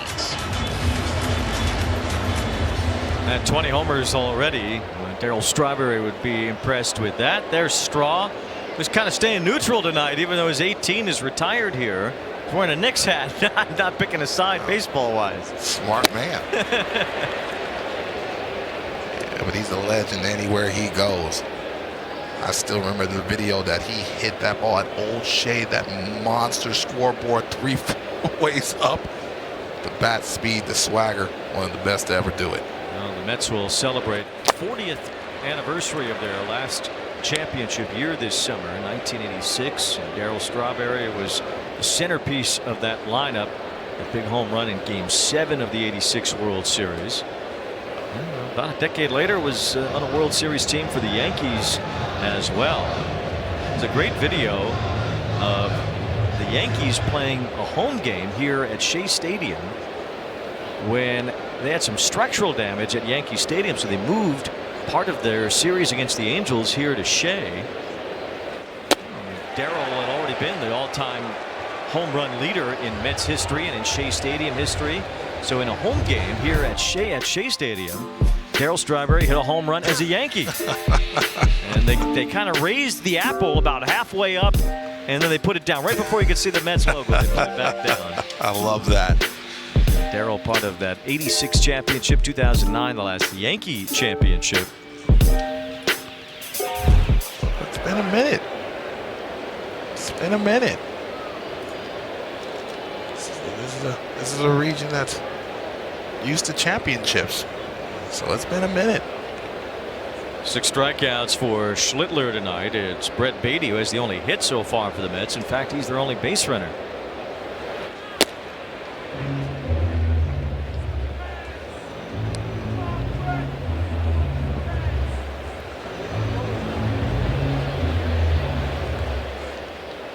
This was a tough matchup really for the Metropolitans lineup. They're last in fastball batting average in baseball. Going up against Cam Schlittler, a guy that throws 3 different types of fastball. Unless you really change your sights to hit that ball the other way, it's going to be difficult to square him up.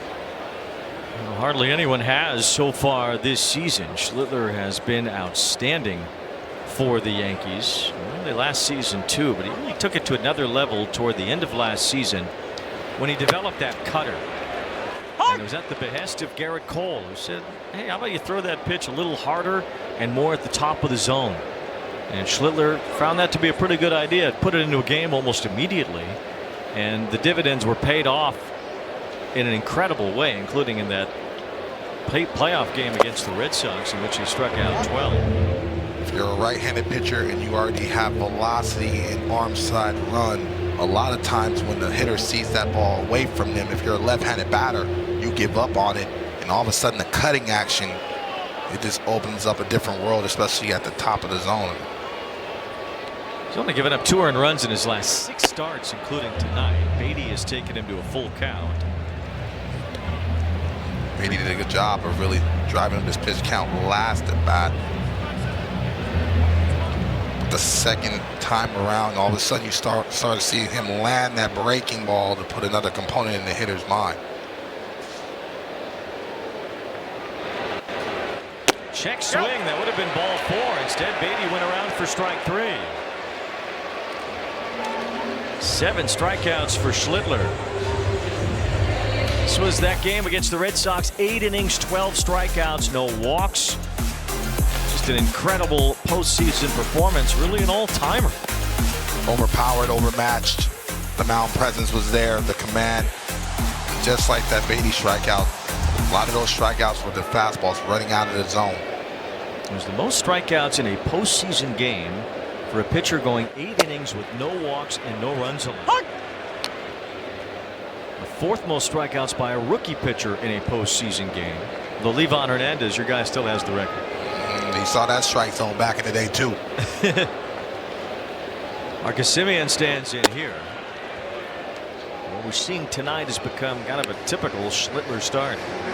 That start against the Red Sox, it was the coming out party. Even though he was great during the regular season, it was like to do that on that stage, in that environment against your rival. He's just carried it over to the regular season now. Now there's an expectation, like a Paul Skeens.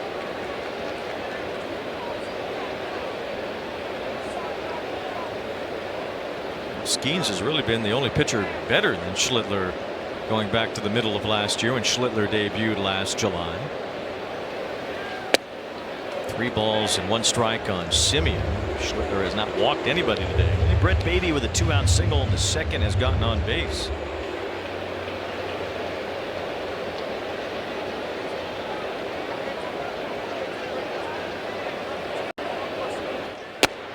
Ball 4, the first walk issued by the big Yankee right-hander.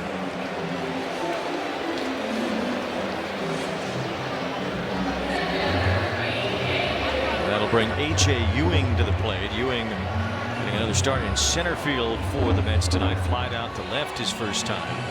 He's 21 years old. And often the Mets have promoted players to the major leagues this young.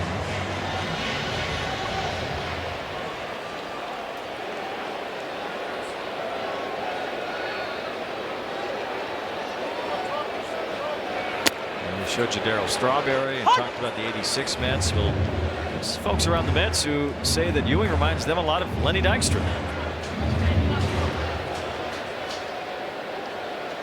See the extra base hits, the stolen base component of his game, the athleticism, the arm strength. He has it all. This is a tough matchup even for a veteran hitter. Ewing flied out to left field his first time.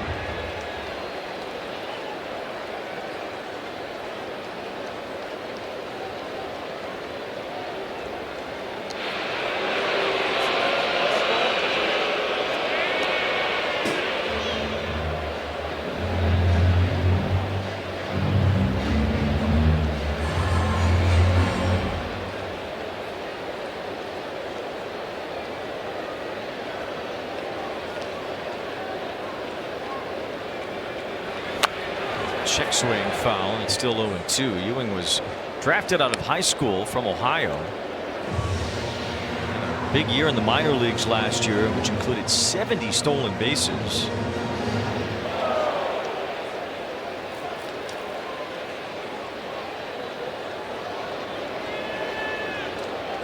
He's called up to provide a spark for this Mets offense. Certainly did that against the Tigers.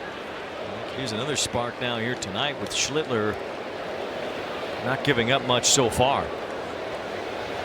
I'm having a difficult time getting downhill, and you're such a big guy, especially out of the stretch, and you're trying to avoid the runner being able to get a good jump. Hard to get on top of that baseball downhill. Got to slow yourself down just a tick. 1-2, and it's fouled away by Ewing. Still 1 ball 2 strikes. Schlittler at 77 pitches in 4 2/3, aiming for his 6th win already this season. Yankees are 7-2 in his starts this season, so talking to Aaron Boone, they feel very confident every time he is on the mound.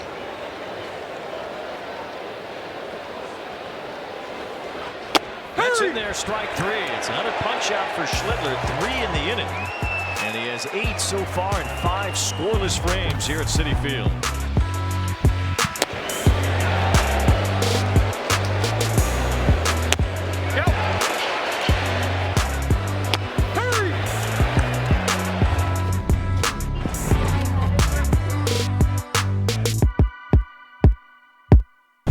Statcast powered by Google Cloud. All 4 Yankee runs tonight have come with 2 outs, including 6 2-out hits so far in this game. Not conceding in the inning, not giving away anything. Yankees showing the ability to grind the pitcher down. Scored the most runs in the majors with 2 outs this year, close to the major league lead in runs scored anyway. 4 runs on 8 hits tonight against the Mets, most of that off of Clay Holmes. Well, Cam Schlittler, 5 shutout innings, 1 hit, 8 strikeouts, putting together another fine performance. It's only 4-0, but it feels like 10-0 just because of the quality of bats of the Yankees, the ability to really provide traffic inning after inning. Or if the Mets the opposite way, if it's going in order quietly and not providing any type of true threat to the Yankees. Schlittler around 80 pitches. We'll see how many more innings he'll be given here tonight. At least 1 more. That Yankee bullpen will have to get involved here at some point. 78 pitches total for Schlittler in 5 innings. The Yankees certainly score a lot of runs. They hit the ball in the ballpark more than any other team. They've not done that tonight. Just a lot of hits piled up on Clay Holmes to bring home 4 runs.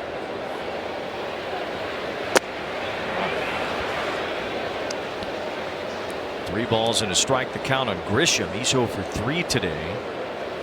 Cody Bellinger's driven in a run. Jazz Chisholm's knocked in 2. And Spencer Jones has an RBI as well. This one sends Benj back near the warning track as he makes the catch. One away here in the 6th inning. Grisham now 0 for 4 today. As Ben Rice will be the batter. Rice had a single and a run scored in the 3rd.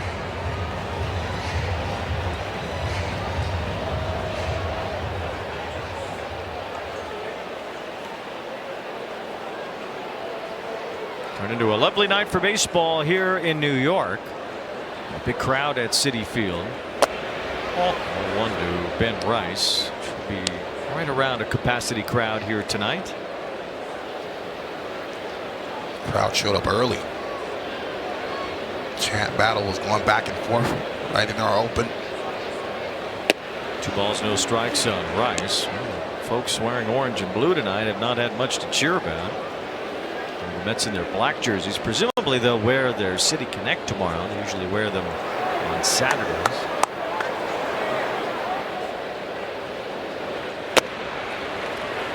Hawk!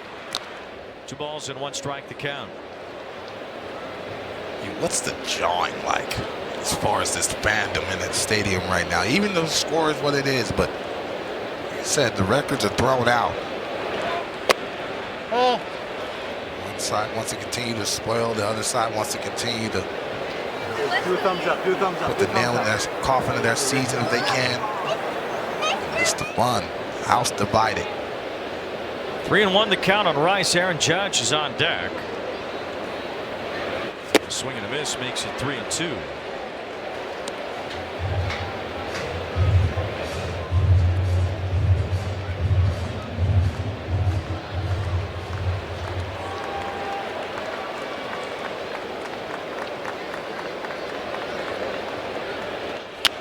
Rice pops this one up. It's Brett Beatty in shallow left field, retiring Ben Rice. 2 up, 2 down here in the 6th inning. Aaron Judge back in his rookie year 2017, his first game at Citi Field, and he hit an absolute bomb against Robert Gesellman, 457 feet into the upper deck. I think it was only fitting to fly right over that Delta sign. That is a long way.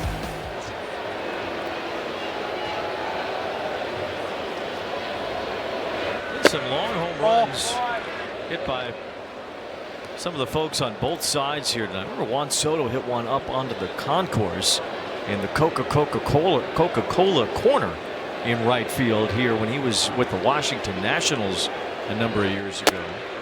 There's that home run by Judge. Stanton hit one pretty much just to the left of the scoreboard out there, the big scoreboard in center field. Up at the top of that little section next to the big video board out there. Pete Alonso has sent a couple into the upper deck here as well.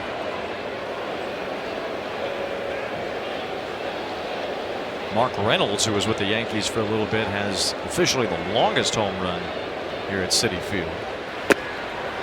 3 balls and 1 strike on Judge. Well, it won't be the last time you see Aaron Judge hit one into the night. A lot of it's economic. Any stadium. He still is in his prime. Talked about how many MVP awards he's won already. Trying to win his 4th this year and his 3rd in a row. We joined Barry Bonds and Shohei Ohtani as the only players to ever do that. Both of those things.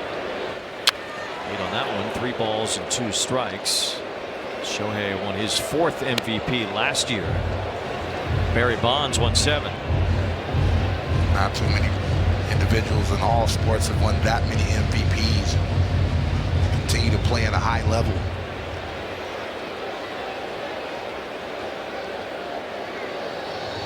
And every day, the opposing team, they circle you, and still the ability to do that type of damage.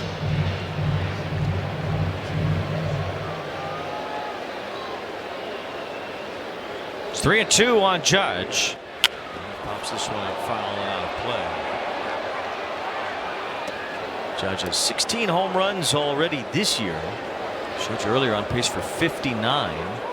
His career OPS against the Mets is 3rd all time, only behind Mark McGwire and Stan Musial. He's had 14 homers in the Subway Series. The record is 15, held by Derek Jeter. Well, that includes 2 that Jeter hit in the World Series in 2000.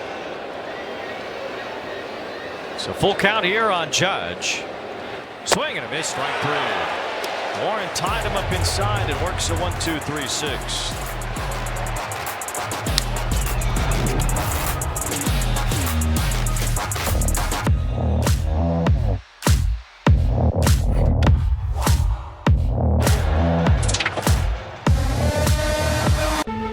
Got a Sunday night soccer doubleheader this weekend starting at 5:30 Eastern. Lionel Messi and Inter Miami host Portland. We'll cap off the weekend with Sun Heung-min and LAFC battling Nashville.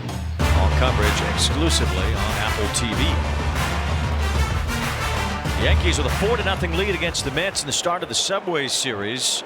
Cam Schlittler has dominated so far tonight. If the Mets can get something going here with the top of the order due behind Luis Torrens. Looks at a strike. Torrens hit a ball off of the leg of Schlittler back in the 3rd inning. Redirected to Anthony Volpe, who made the play for the out. Mets have only had 1 hit, 1 walk in 5 innings. Not really threatened to score yet in this one, but they're still in it, only down by 4. A couple of these Mets hitters have done a good job of really running his pitch count up, but nothing to really show for it thus far. It's a bouncing ball toward Volpe, who waits for it. And Luis Torrens the first out here in the 6th as we send it downstairs to Heidi. Yeah, here's a look at our home field advantage presented by Zillow. The Mets are defending their home turf here at Citi Field. They are 12-4 against the Bronx Bombers when the Subway Series is here in Queens. They average more than 6 runs a game in that span. And get this, the Yankees haven't won a season series against the Mets since 2017, Wayne. It's been a while. The Mets have played well, especially in their home ballpark here against the Yankees in the Subway Series matchups. Carson Bench waves and misses here. Fortunately for the Mets, they only have to face Cam Schlittler once in this series. But again, talking about all the injuries, all the guys, the key guys they need in that lineup. And it's a fly ball to left center field, easy for Bellinger. 2 up, 2 down. Not getting some of the core guys back in the foreseeable future. It's going to be tough sledding. Obviously, the Mets played good against the Tigers and were able to show that they can come from behind. But this is a different time. This is a complete ref as you facing tonight. Cam Schlittler being able to command that baseball with the 4-seamer and sink in action and in the cutter. I'm sure that man right there is wishing he was out there ready to go to toe against Cam. Foul by Bichette. He's over 2 with a couple of flyouts tonight. Bichette had a terrific season for the Blue Jays last year until he injured his knee. He did come back for the World Series and performed great, including that big home run in Game 7 of the World Series. He's yet to get it going this year on a new 3-year contract with the Mets worth over $120 million. And that's another guy that's very important. Just for presence in the lineup. You know he's going to hit around 280 to 300. The power needs to be there, and you need your lower half. And so I wonder if that's still bothering him. Let's say it's not. There's a strike at the top of the zone. 1 ball, 2 strikes. And 2 homers for Bichette. He hasn't had an extra base hit in a couple of weeks. This is a guy who sprayed the ball all over the place. 44 doubles for the Blue Jays last year and hit 18 home runs. Just that big one in the World Series that seemed to put the Blue Jays over the top until they couldn't close it out. Soft ground ball here. Chisholm in front of it. And that's a quick inning for Schlittler. 1, 2, 3 in the 6th. The home of Derek Jeter back. Weak Tim's on with the blue Yankee fitted. That's just New York. That's just New York. That's just New York. From upstate to the city where they got them bright lights. That's just New York. That's just New York. Every day is fight night, proving what your life like. That's just New York. That's just a good year. Jazz Chisholm due up second this inning, and you may notice he's got the high socks going. He switched up his pants for Jackie Robinson Day as a tribute to Jackie, but he said he felt really good in the baggy high pants, so he kept on wearing them. He said he's channeling the ghost of Jackie at the plate. He's always been into fashion. It's a look good, feel good kind of thing, Wayne. Well, that's good for Jazz, who has seemingly felt good tonight. He has been on base 3 times, including a 2-run double in the 3rd.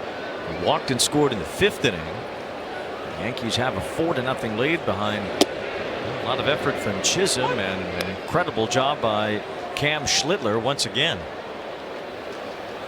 It's Tobias Myers on the mound for the Mets after Warren worked an inning and 2/3.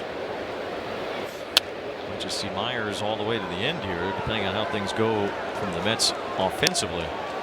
Cody Bellinger really getting the scoring started, being able to get the Yankee offense on the board, and obviously the athleticism, Jazz Chisholm. This is a lineup that can really grind you down and really do some damage. Continue to have traffic. They're able to break through. Bellinger lifts one on the infield. It's Bichette with the catch for the first out here in the 7th inning. As New York City sparkles in the background of the Subway Series. They'll play game 2 of this series tomorrow night. Mets have yet to announce a starter. The Yankees will have Carlos Rodon making his 2nd start of the year. Sunday, Freddie Peralta for the Mets in a day game here against Ryan Weathers, who's throwing the ball pretty well for the Yankees. Yeah, that Yankee rotation getting healthier, getting Rodon back. Gonna get Garrett Cole back in the foreseeable future. They did just lose Max Fried, who went on the injured list. No real timetable yet for Fried, as he has to work his way back from a bone bruise. But Cole should be back after just a couple more rehab starts in the minors. Well, this Yankee pitching staff certainly looks fit to go the distance. Yeah, that's an unfortunate blow as far as Max Fried. How great he's been in the Yankee uniform. Foul by Chisholm.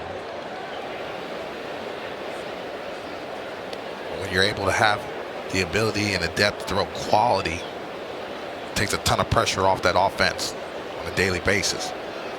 Entering tonight, the Yankees with the 3rd best starting pitchers ERA in the majors and 5th best bullpen.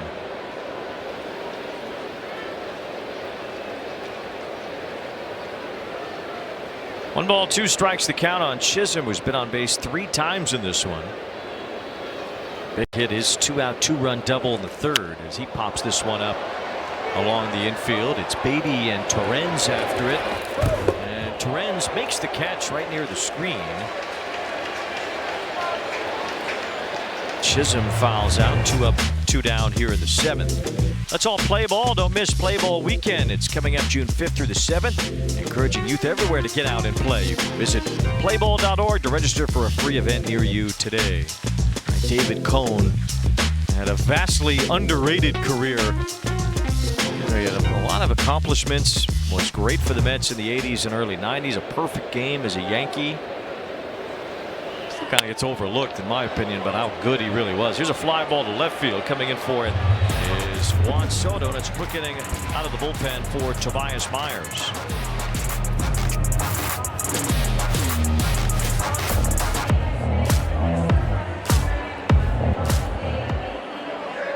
By the rules of the ring, set the prayer, I ain't new to this thing. Holy garments, watch me do it the mink. Give me the crown, give me the crown, give me the crown, give me the crown. Yankees out to a 4-0 lead against the Mets, scoring all their runs with 2 outs tonight. They have given Cam Schlittler all that he needs to go out and dominate tonight. 8 strikeouts, 6 innings of 1-hit shutout ball. And he's back out for the bottom of the 7th with Juan Soto leading it off. Soto has struck out both times he's faced Schlittler tonight.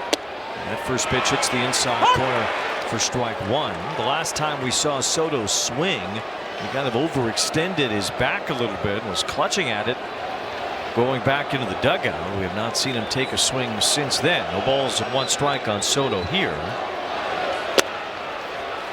that touches the inside corner as well to make it 0-2. Velocity is still there, 96 to 97. Going in there half, challenging Juan Soto to be able to try to beat him to the spot, and that's very difficult. Looks like a two-seam action, being able to lock him up, get ahead in the count.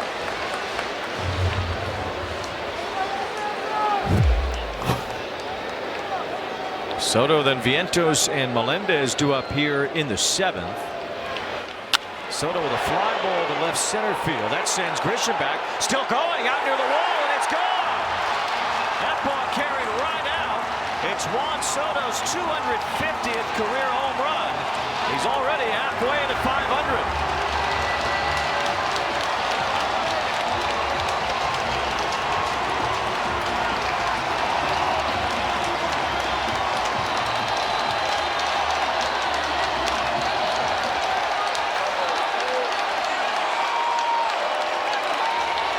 Well, I guess that hand in that backfield's better, being able to get on top of that behind in the count 0-2. Slitler challenges him once again, and Juan Soto, like we've seen and know and love, beats him to the spot. Oppo Taco. Well, the second home run allowed by Schlittler this year. Soto has his 6th of the season, and perhaps a jolt for the Mets as their superstar Juan Soto gets them on the board here in the bottom of the 7th.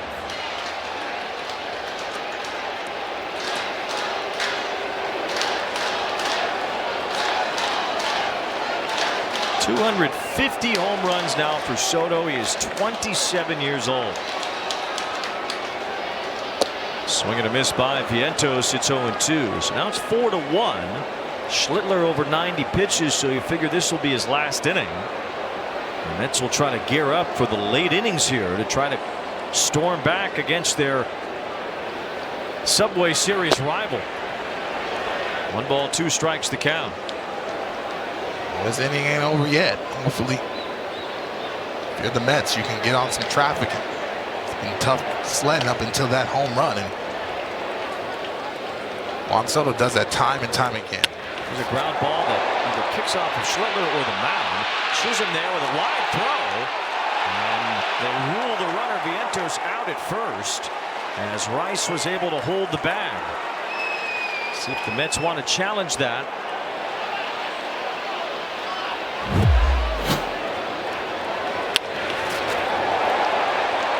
Off the leg once again. Looks like the Mets will challenge the play at first. We'll see here. First base, the New York Mets. It's hard to tell if Rice came off the bag there or not. His foot certainly slid.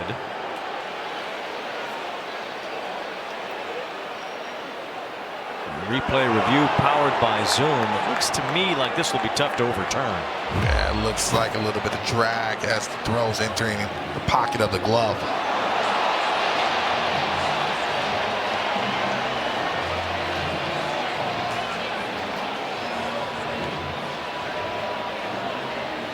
Mets hoping for another base runner here, as Rice had that foot drag across the base. Question is, did it come off the base, and did it stay off the base after he caught the ball? After review, the runner did stay on the base. The call on the field is confirmed. The runner is out. The New York Metropolitans lose their challenge.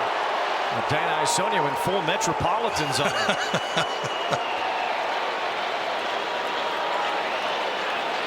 Now there seems to be a little concern about Schlittler on the mound, as Rice was ruled to have at least stayed on the bag long enough there after catching the ball. Not sure what the Yankees want to look at. Maybe they thought Schlittler got hit by that ball up the middle and they just wanted to make sure, but he seems like he's fine again after taking a couple around his feet today. Seems to be the 4th one in 3 games. They did call it a 1-4-3 put out at first. We'll watch it again. And then Schlittler certainly did deflect it again. The way he falls off to the first base side, it puts him in a tough position to be able to defend himself when the ball's back up the middle. And so that puts him in the path of the ball too for some of these right-handed hitters hitting it back up the middle. Kind of carries Schlittler right into the play. We've seen that a couple of times now today, plus his last start against the Brewers. As MJ Melendez bats with 1 out and nobody on. Swing and a miss here, and it's 0-2. Melendez having a tough time getting on top of that cutting action fastball.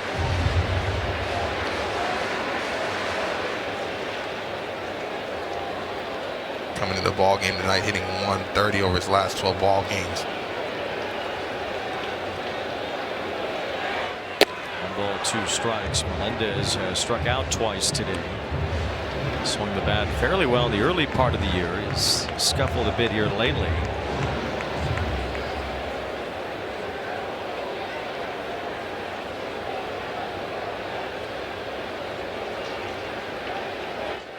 It's 2-2. Juan Soto, just the 14th player to reach 250 career home runs before reaching 28 years old. He won't turn 28 until October, so whatever he adds on to that from here, push him up that list. 2-2. Melendez is down on strikes for the 3rd time. Strikeout number 9 for Schlittler. 2 down. Alex Rodriguez hit the most home runs before turning 28. Juan Soto gets to 250 here tonight with his opposite field shot. Seems like he didn't catch enough of it. That's why he was looking, but you see the power and the strength of Juan Soto being the muscle that ball opposite field. Well, like you said, I guess his back is fine. That was his first swing since that awkward swing he had on the strikeout. Foot down early in that patented swing and full torque. Man. Gets the Mets on the board here in the 7th inning. Now Beatty with a count, 2 balls and no strikes. Yankee bullpen just starting to get loose now as Schlittler is over 100 pitches. It's only the 3rd time as a major leaguer, and the 1st time this season Schlittler has reached 100 pitches. It's ball 3 to Beatty with Semien on deck. There's still some time for the Mets. They're only down by 3. Showing some frustration and a little bit of fatigue late, even though the velo is there, the execution starting to get away from Cam. There's a strike to Melendez to make it 3-1, or to Beatty rather.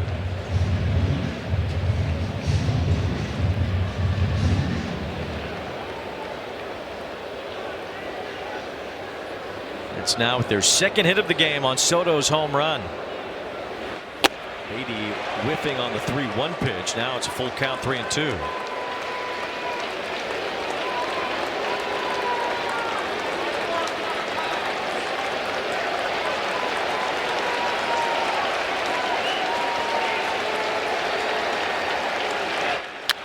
Sharply hit but foul. Schlittler's career high pitches thrown 107. That came in that playoff game against the Red Sox. It's at 105 now. It's most likely his last batter. Would like to finish out the inning if you're Aaron Boone and company, but throwing 100 pitches, not only arm concern, but this body concern. Oh no! Check swing, and Beatty takes ball 4. So Schlittler walks Beatty with 2 outs. I don't know how comfortable Schlittler's feeling right now either. Gingerly walking around the mound, hand on his hip. And Aaron Boone's going to make a change. So the Mets finally get to Schlittler a bit here in the 7th. Juan Soto's home run gets them on the board. Now the Mets will try to dig into the Yankee bullpen, trailing by 3.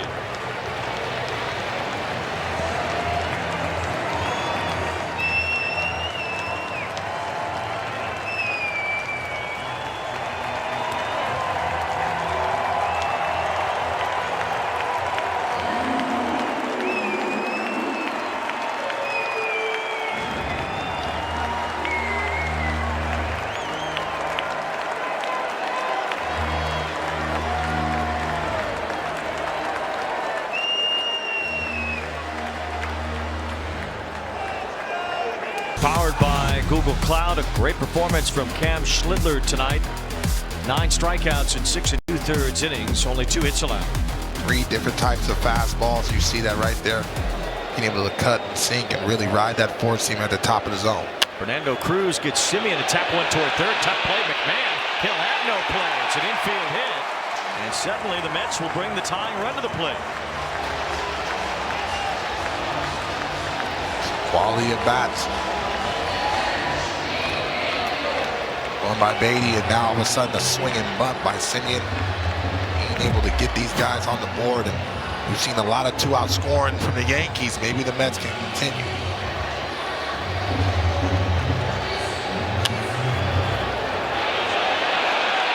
Marcus Simeon prolongs this inning, as did Beatty, who drew a walk chasing Schlittler. Now A.J. Ewing, who hit his first big league homer yesterday, represents the tying run against Fernando Cruz. Cruz ranks in the 90th percentile in whiff rate and hard hit rate allowed. So this is a tough cover for the young man. Cruz does get wild sometimes. 11 walks this year. And he bounces that one in there, kicks away. Wells couldn't find it. Cruz had to go get it. And now the Mets have two men in scoring position.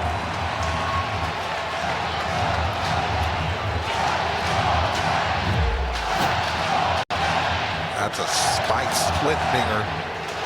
Went about 52 feet.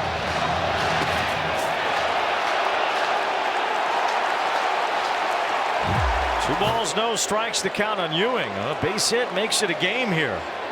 Beatty's at third base, Simeon at second. The Mets down by 3. And Ewing fouls one off. 2 balls, 1 strike on the rookie Ewing in just his first week in the big leagues. Excelled in the minors last year and the beginning of this year. As the Mets have had injuries to their veterans, they've looked to some younger players to step up. 21-year-old A.J. Ewing has a chance to draw the Mets closer here in the 7th. As time is called behind home plate.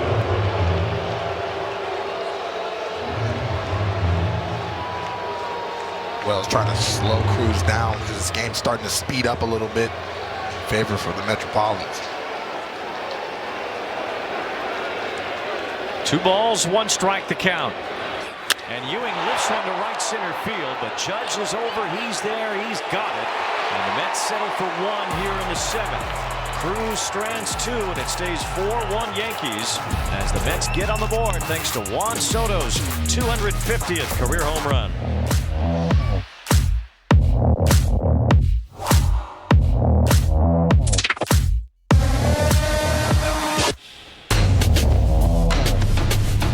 He is presented by Goodyear and in part by Amazon. Save the everyday.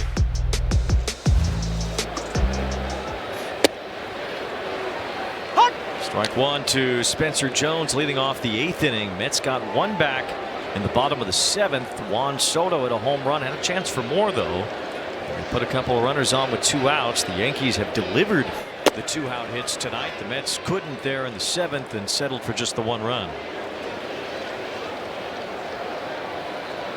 The Mets really want to chip away from this deficit that they're in the NL East. They have to be able to cash in late in situations like that down the stretch.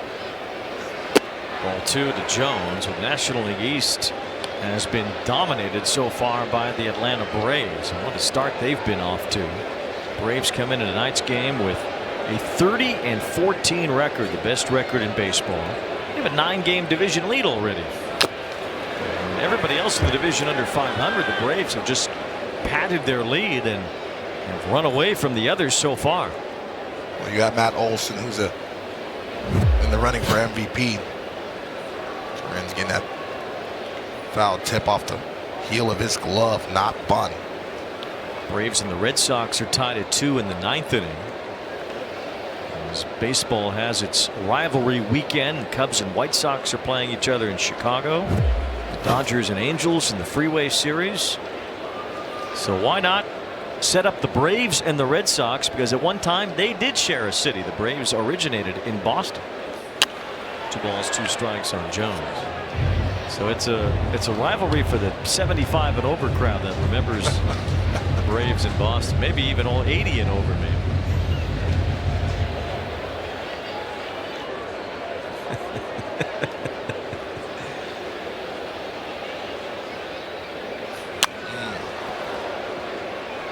See Jones right now starting to get more aggressive with the pass. He's starting to get more comfortable. Aaron Boone says he likes his at-bats. He really hasn't had anything to really show for it. But some really good quality at-bats and some key base hits today. RBIs last time, but he's down on strikes here. As Tobias Myers gets his first strikeout tonight, one away in the 8th. This is Fernando Cruz putting away A.J. Ewing to end the 7th.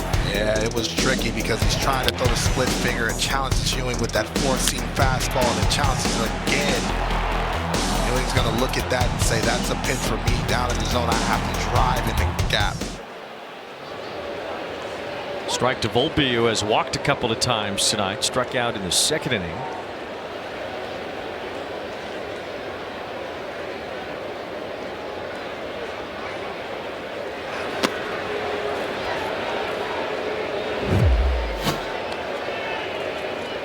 Boy, way to pick me up, Cat Daddy. Appreciate you.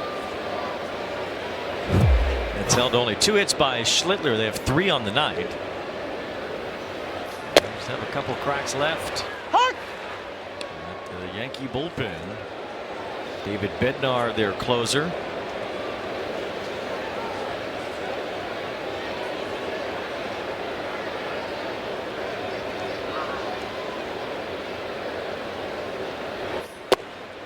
Two balls, 2 strikes the count.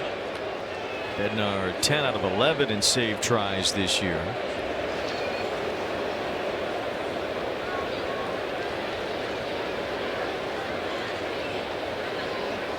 Tim Hill, the left-hander, getting loose right now in the Yankee bullpen.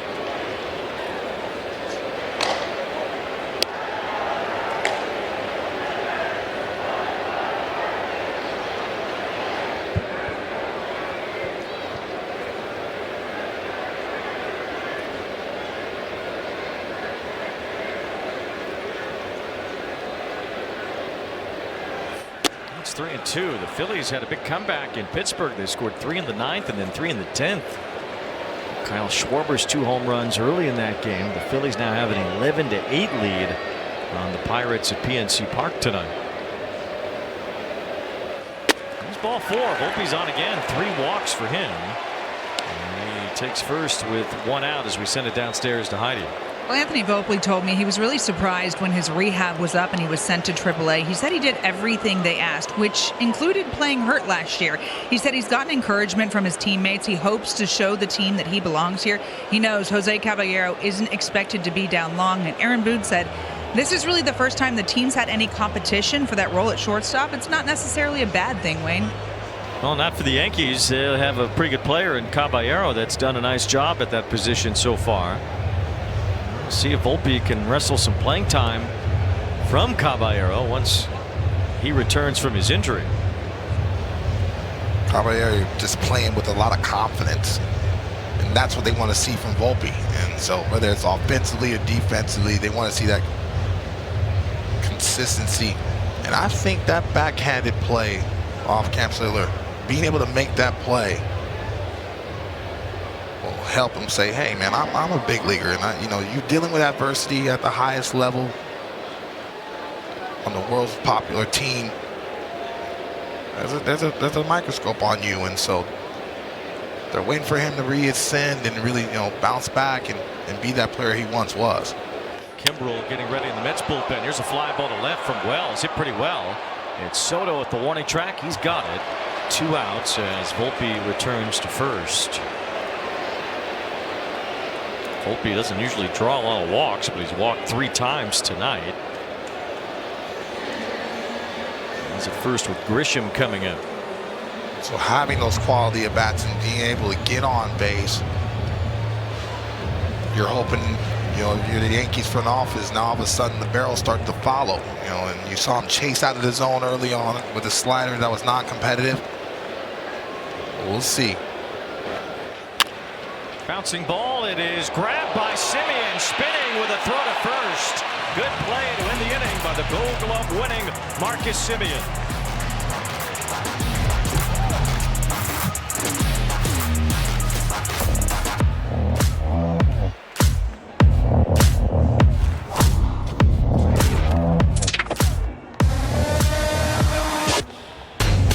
is lurking beneath the surface on Widow's Bay, a quaint island town off the coast of New England. After decades of calm, the old stories that seem too ludicrous to be true start happening once again. Blending genuine horror with character-driven comedy, Widow's Bay is now streaming on Apple TV. Fernando Cruz here in the bottom of the 8th against Luis Torrens. Ground ball is held onto by McMahon after a slide, and he throws out Torrens one away. That's exactly why he's over there in the hot corner. Man can defend with the best of them. Has had really quality at bats, but goes over to his left. It makes that very difficult play look easy. Some good defense throughout the night. Simeon just made a great play in the last half inning. And now here another good play, nicely done by Ryan McMahon. So one out here in the bottom of the 8th inning. As Carson Benj is the batter. Cruz has now fulfilled his 3-batter rule, but the lefty Hill warming up in the bullpen. Looks like Cruz is going to stay on for Benj and then Bichette, and then we'll see if it gets down to Hill and Soto in a big spot.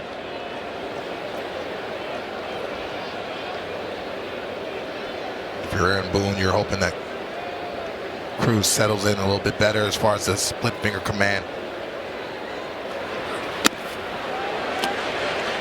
2 balls, 1 strike. The count on Benj. 0 for 3 today. Mets have only 3 hits.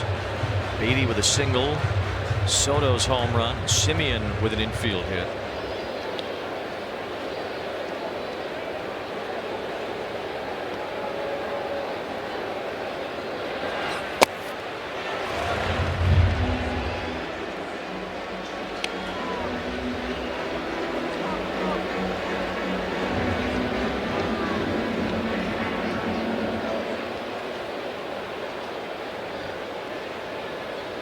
Bichette on deck. Mets trying to get something going late here. Benj with a hard hit ground ball, but it's right at Chisholm. 2 up, 2 down here in the 8th.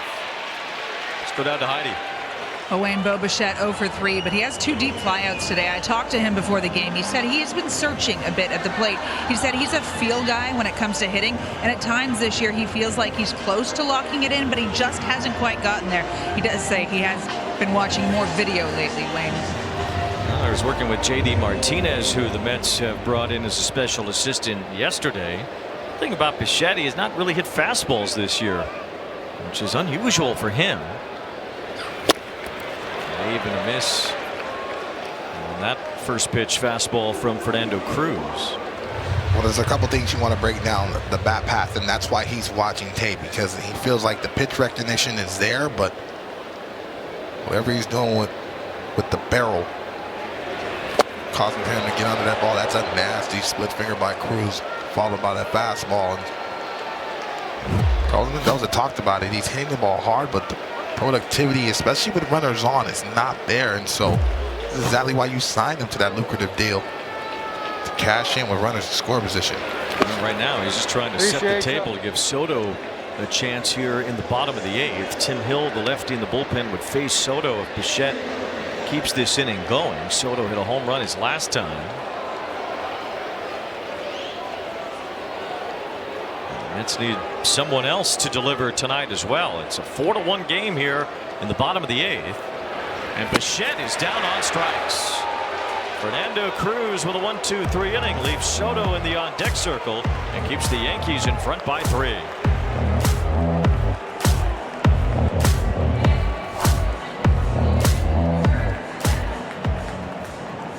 Houston Astros up 1-0. Spencer Arrighetti on the mound. Jake Berger grounds out the plate here. Ball almost thrown away. It is reviewed. Call is confirmed. It's an out. Arrighetti through 7 innings. He's given up 3 walks, 5 strikeouts, no hits on 94 pitches, guys. Let's see if they let him continue there with 94 pitches through 7 innings. There was no hitters were thrown in the major leagues all of last season. So it's been a while, especially for a starting pitcher before that.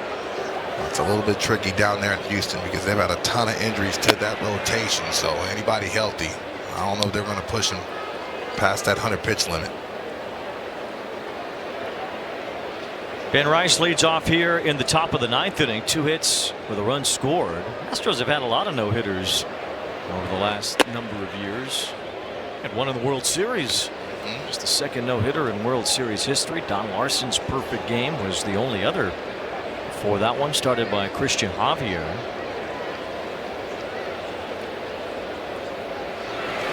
Oh no, Danny!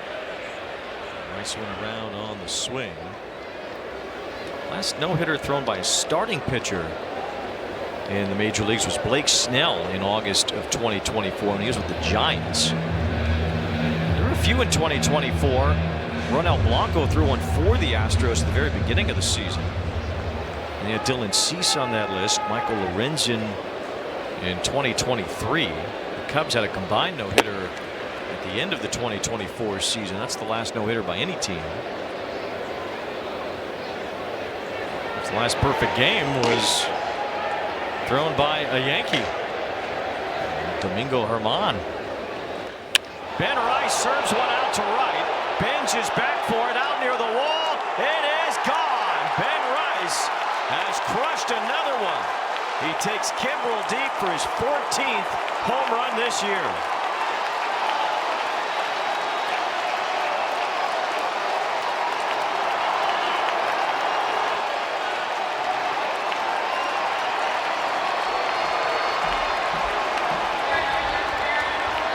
Talked about his hard hit rate. That baseball was shot out of a cannon lane. It is a 5-1 Yankee lead, and what a blast by Ben Rice. Said it earlier, he has just pulverized the baseball this year.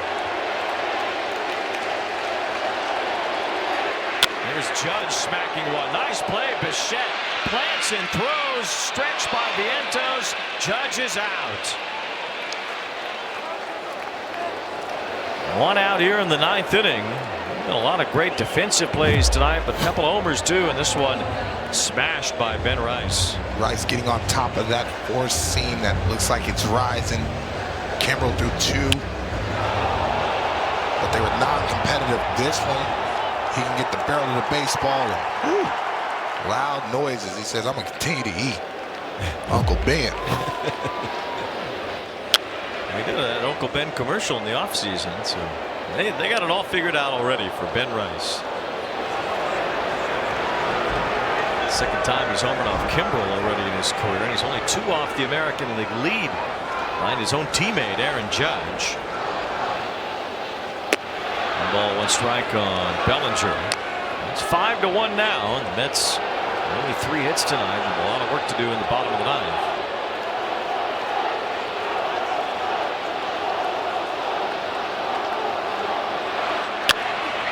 A bouncer foul pass first. 1 ball, 2 strikes on Bellinger. Oh, this play by Bo Bichette. Seeing that range, the athleticism. That ball found him, and really the arm strength to be able to plant his feet. Thought he was going to play third base this year, but he's moved back to shortstop with Lindor out. Ball hit right at him as well. Another backhand. He'll bounce this throw and get it there in time to beat Bellinger. Smart veteran play. Skid it out of your glove. Belly still can move at a high level, so if he would have took another step, Belly easily could have been safe.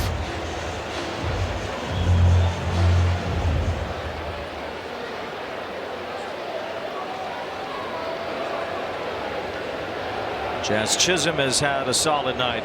3 times on base, including a 2-run double. One of the big hits in this game on the Yankees side. Yankees have scored 4 of their 5 runs with 2 outs tonight, including the back-to-back doubles by Bellinger and Chisholm in the 3rd inning. Spencer Jones had a 2-out RBI in the 5th. Ben Rice will lead off home run here in the top of the 9th.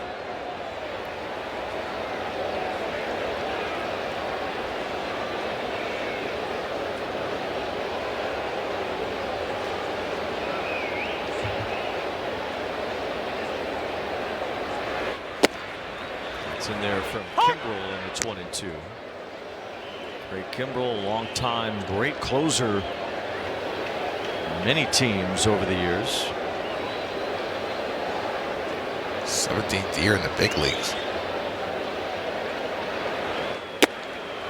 Far up the food chain at this point in terms of all-time saves leaders.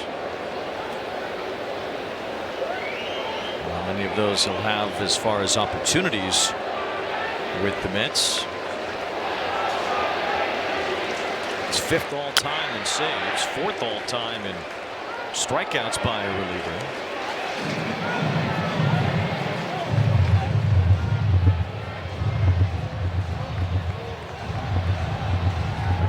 All-time saves list with former Mets John Franco and Francisco Rodriguez. Chisholm loops one the other way and has a base hit over the outstretched glove of Beatty. It's the 3rd hit for Chisholm and his 4th time on base. Formula One heads north. The Canadian Grand Prix in Montreal. The championship battle intensifies on Notre Dame Island as the grid tackles heavy braking zones and the unforgiving Wall of Champions. Watch it live next Sunday, May 24th, 4 p.m. Eastern, Apple TV, the new U.S. home of Formula One. Watch it on Apple TV too. You got into the league just as the Expos were wrapping it up in Montreal. Did you play there? Yes. That throw gets away. Chisholm, though, will not advance. They were also playing some home games in Puerto Rico at the time, too. Second start in the big leagues. In Puerto Rico? No. Montreal? Montreal, yes, sir. Guessing game. Hit a ball off the wall, and that was my tutorial to Vlad Sr. as he picked up the ball and threw me out at second by 30 feet. Came in the dugout, and everyone said, "That's Vlad out there." I said, "Duly noted." Understood. At Olympic Stadium. Oh, just snuck it in. A great environment. A great environment. Second to none. Second to none. They were competitive, and it was fun when they went down to Puerto Rico as well. Chisholm throw to first, and he's out. Kimbrell picks him off to win the inning. Leadoff homer extends the Yankee lead. It is 5-1 after this blast by Ben Rice. Home of the Giants, home of the Jets, home of the Yankees, home of the Mets. Try to disrespect because of rep. You best to protect your neck, no respect the deck. New York wins that cause we hold it down. New York City, we the best hands down. New York wins that cause we hold it down. Produced or retransmitted in any form. The accounts and descriptions of this game may not be disseminated without express written consent. Juan Soto's 250th career home run tonight. The lone highlight for the Mets on the offensive side. Only managed just that 1 run on 3 hits in 8 innings here. Cam Schlittler struck out 9. He's in line for the win. Fernando Cruz recorded an inning and a third. Now David Bednar in a non-save situation with a 4-run lead. We'll try to close this one out for the Yankees. 1 to Soto with that home run in his last at bat in the 7th inning. Might have been the Mets' best inning as well offensively after that home run. Got runners in scoring position and didn't cash in.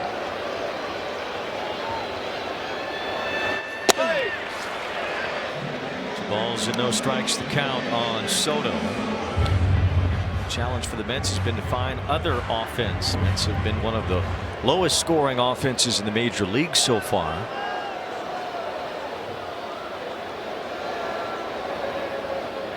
Soto's numbers have been good, not great to this point in the season, kind of similar to his beginning of last year. Without a lot of the guys they were counting on, they need Soto to carry the load and then some. I need some of these other guys to step up too, and Bo Bichette continues to be confounding. 0 for 4 tonight. And Soto looks at a strike.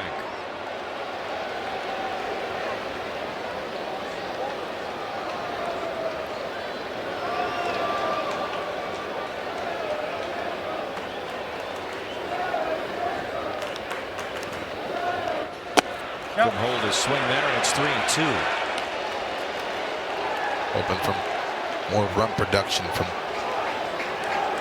veterans like Simeon and Bo Bichette.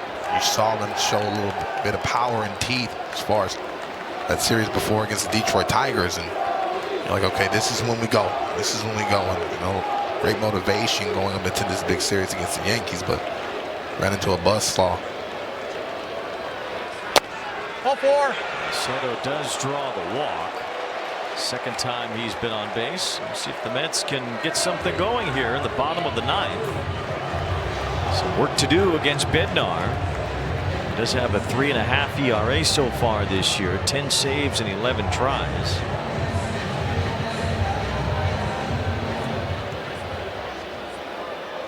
Bednar, the former Pittsburgh Pirate and Pittsburgh native, has been to a couple of All-Star games. Always tricky, especially when closers are in non-save situations. It's like the sharpness, the intensity is not quite there. Flying out of play by Vientos. Vientos has started to come around a bit lately. 0-for-3 though tonight. Mets, when entering the ninth inning trailing, have not had a comeback win since Pete Alonso hit that home run off Devin Williams in the National League Wild Card Series in Milwaukee in 2024. Here's a ground ball to second base. Chisholm has it. Flipped to Volpe. One over to first. Two, a double play. 4-6-3 for the first 2 outs here in the bottom of the ninth. Excellent pitch by Bednar. This is a tailor-made double play. Vientos hitting this .212 at home as opposed on the road .265 with 5 home runs and 13 RBIs.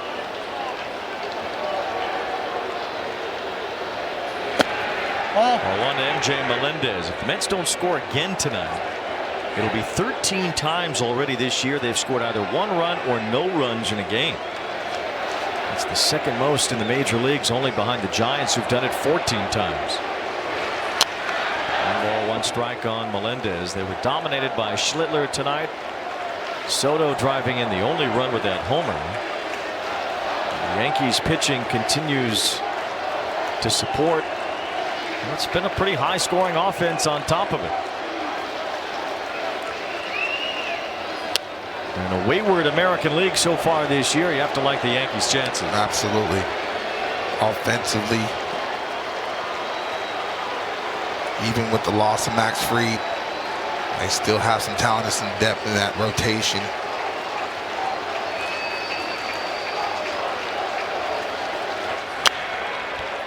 All the other teams like the Mariners that had high hopes coming into this season, it just seems like it's the Yankees and the rest of the field.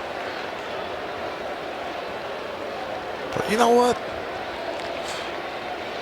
Got something special going on down there in Tampa. No, they do. They got something special down there in Tampa, so we'll see.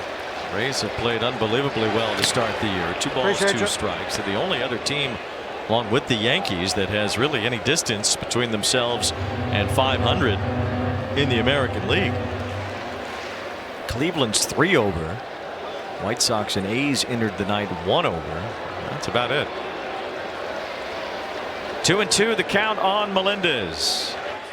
Hit hard to the right side and through. A base hit. Chisholm couldn't reach it with a dive. So the Mets stick around here. A 2-out single for Melendez.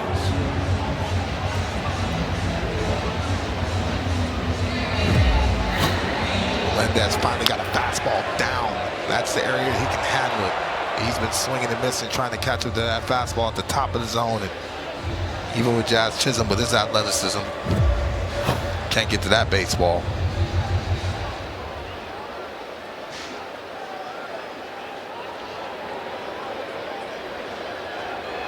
Now Beatty, who's been on base twice, as Melendez takes off for second base. And gets there uncontested on defensive indifference. Challenge.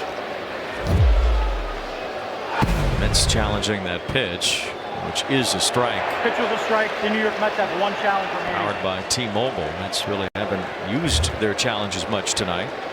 They still have 1 left. Trying to do whatever you can to provide some traffic and trying to get ahead in the count early. I'm going to give you a second.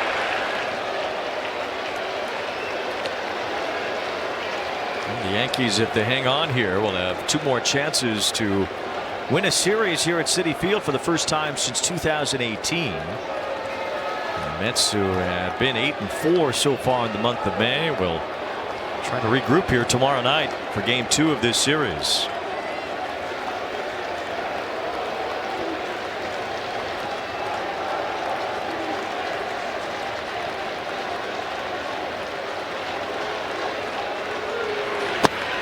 One ball, 2 strikes, the count on Brett Beatty. Looks like the Yankee faithful still hung around.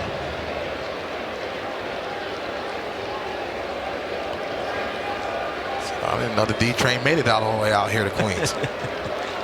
40,000 plus in attendance tonight as Beatty fouls another one behind home plate.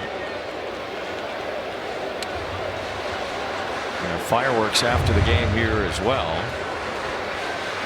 A lot of people did not stick around for the fireworks show. Yankees trying to put away a 5-1 ball game here. As Beatty, it's a bouncing ball that gets into right field, a base hit. Melendez heads for the plate. The Mets get another run. 2-out RBI for Beatty makes it 5-2.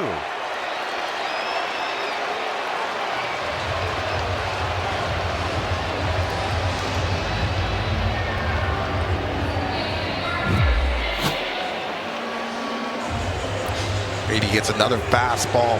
They want this away, but it's pulled middle just enough. Beatty to muscle it to the outfield and get another RBI. So now the batter, Marcus Semien, who had a base hit his last time. And he lines it, caught by McMahon to win the ball game. The Yankees take Game 1 of the Subway Series.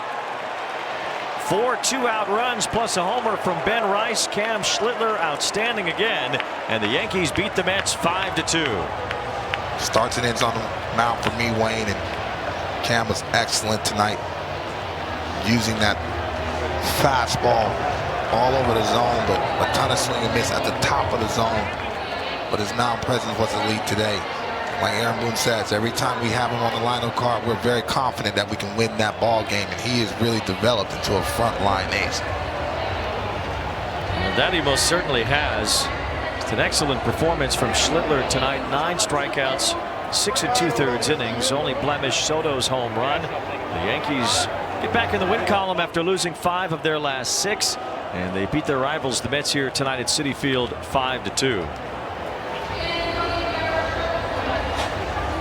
Schlittler now 6-1 with a 1.35 ERA and 10 starts on the season. Yeah, he might have that All-Star game rest because he's definitely in the running for the Cy Young All-Star game. You just hope and pray that man continues to stay healthy because he's going to be dominant with that type of stuff. At least it's close this year. It's in Philadelphia, the All-Star game, so Schlittler won't have to go far, but he is certainly on his way as he is standing by with Heidi Watney. Cam, you've been one of the best pitchers in the game since your debut last July. What's been key to your success? I think just, throwing in the zone, challenging guys. Obviously defense and offense have been amazing since I've been up here, so it makes things a lot easier. Aaron Boone said he's really impressed by your demeanor on the mound. You just act like you've been there. Where do you get that from? Probably my dad. Again, I think I just go out there confident, trust my stuff, trust the guys behind me, and it all takes care of itself. Why do you get hit by so many comebackers? Yeah, I don't know. I've been on a good streak recently, so it'd be good to hopefully get a break, next start. I don't think Aaron Boone thinks that's a good streak. I think he thinks it's a bad streak. Your first taste of the Subway Series, what was it like? Yeah, it's electric. Obviously, again, most of the time we're on the road, there's a lot of Yankees fans, so yeah, it's special to pitch here and really, taking that atmosphere. Was it everything you expected? Yeah, it was. It was good. So hopefully we can go out there tomorrow and win a series. All right, thanks, Cam. Thank you. I appreciate it. Now Cam Schlittler has certainly done his part to help the Yankees to a series win here in the Subway Series against the Mets. He goes 6 2/3 tonight to improve to 6-1 on the year. 5-2 the final. We'll be back to wrap it up here in New York. Like this, like that.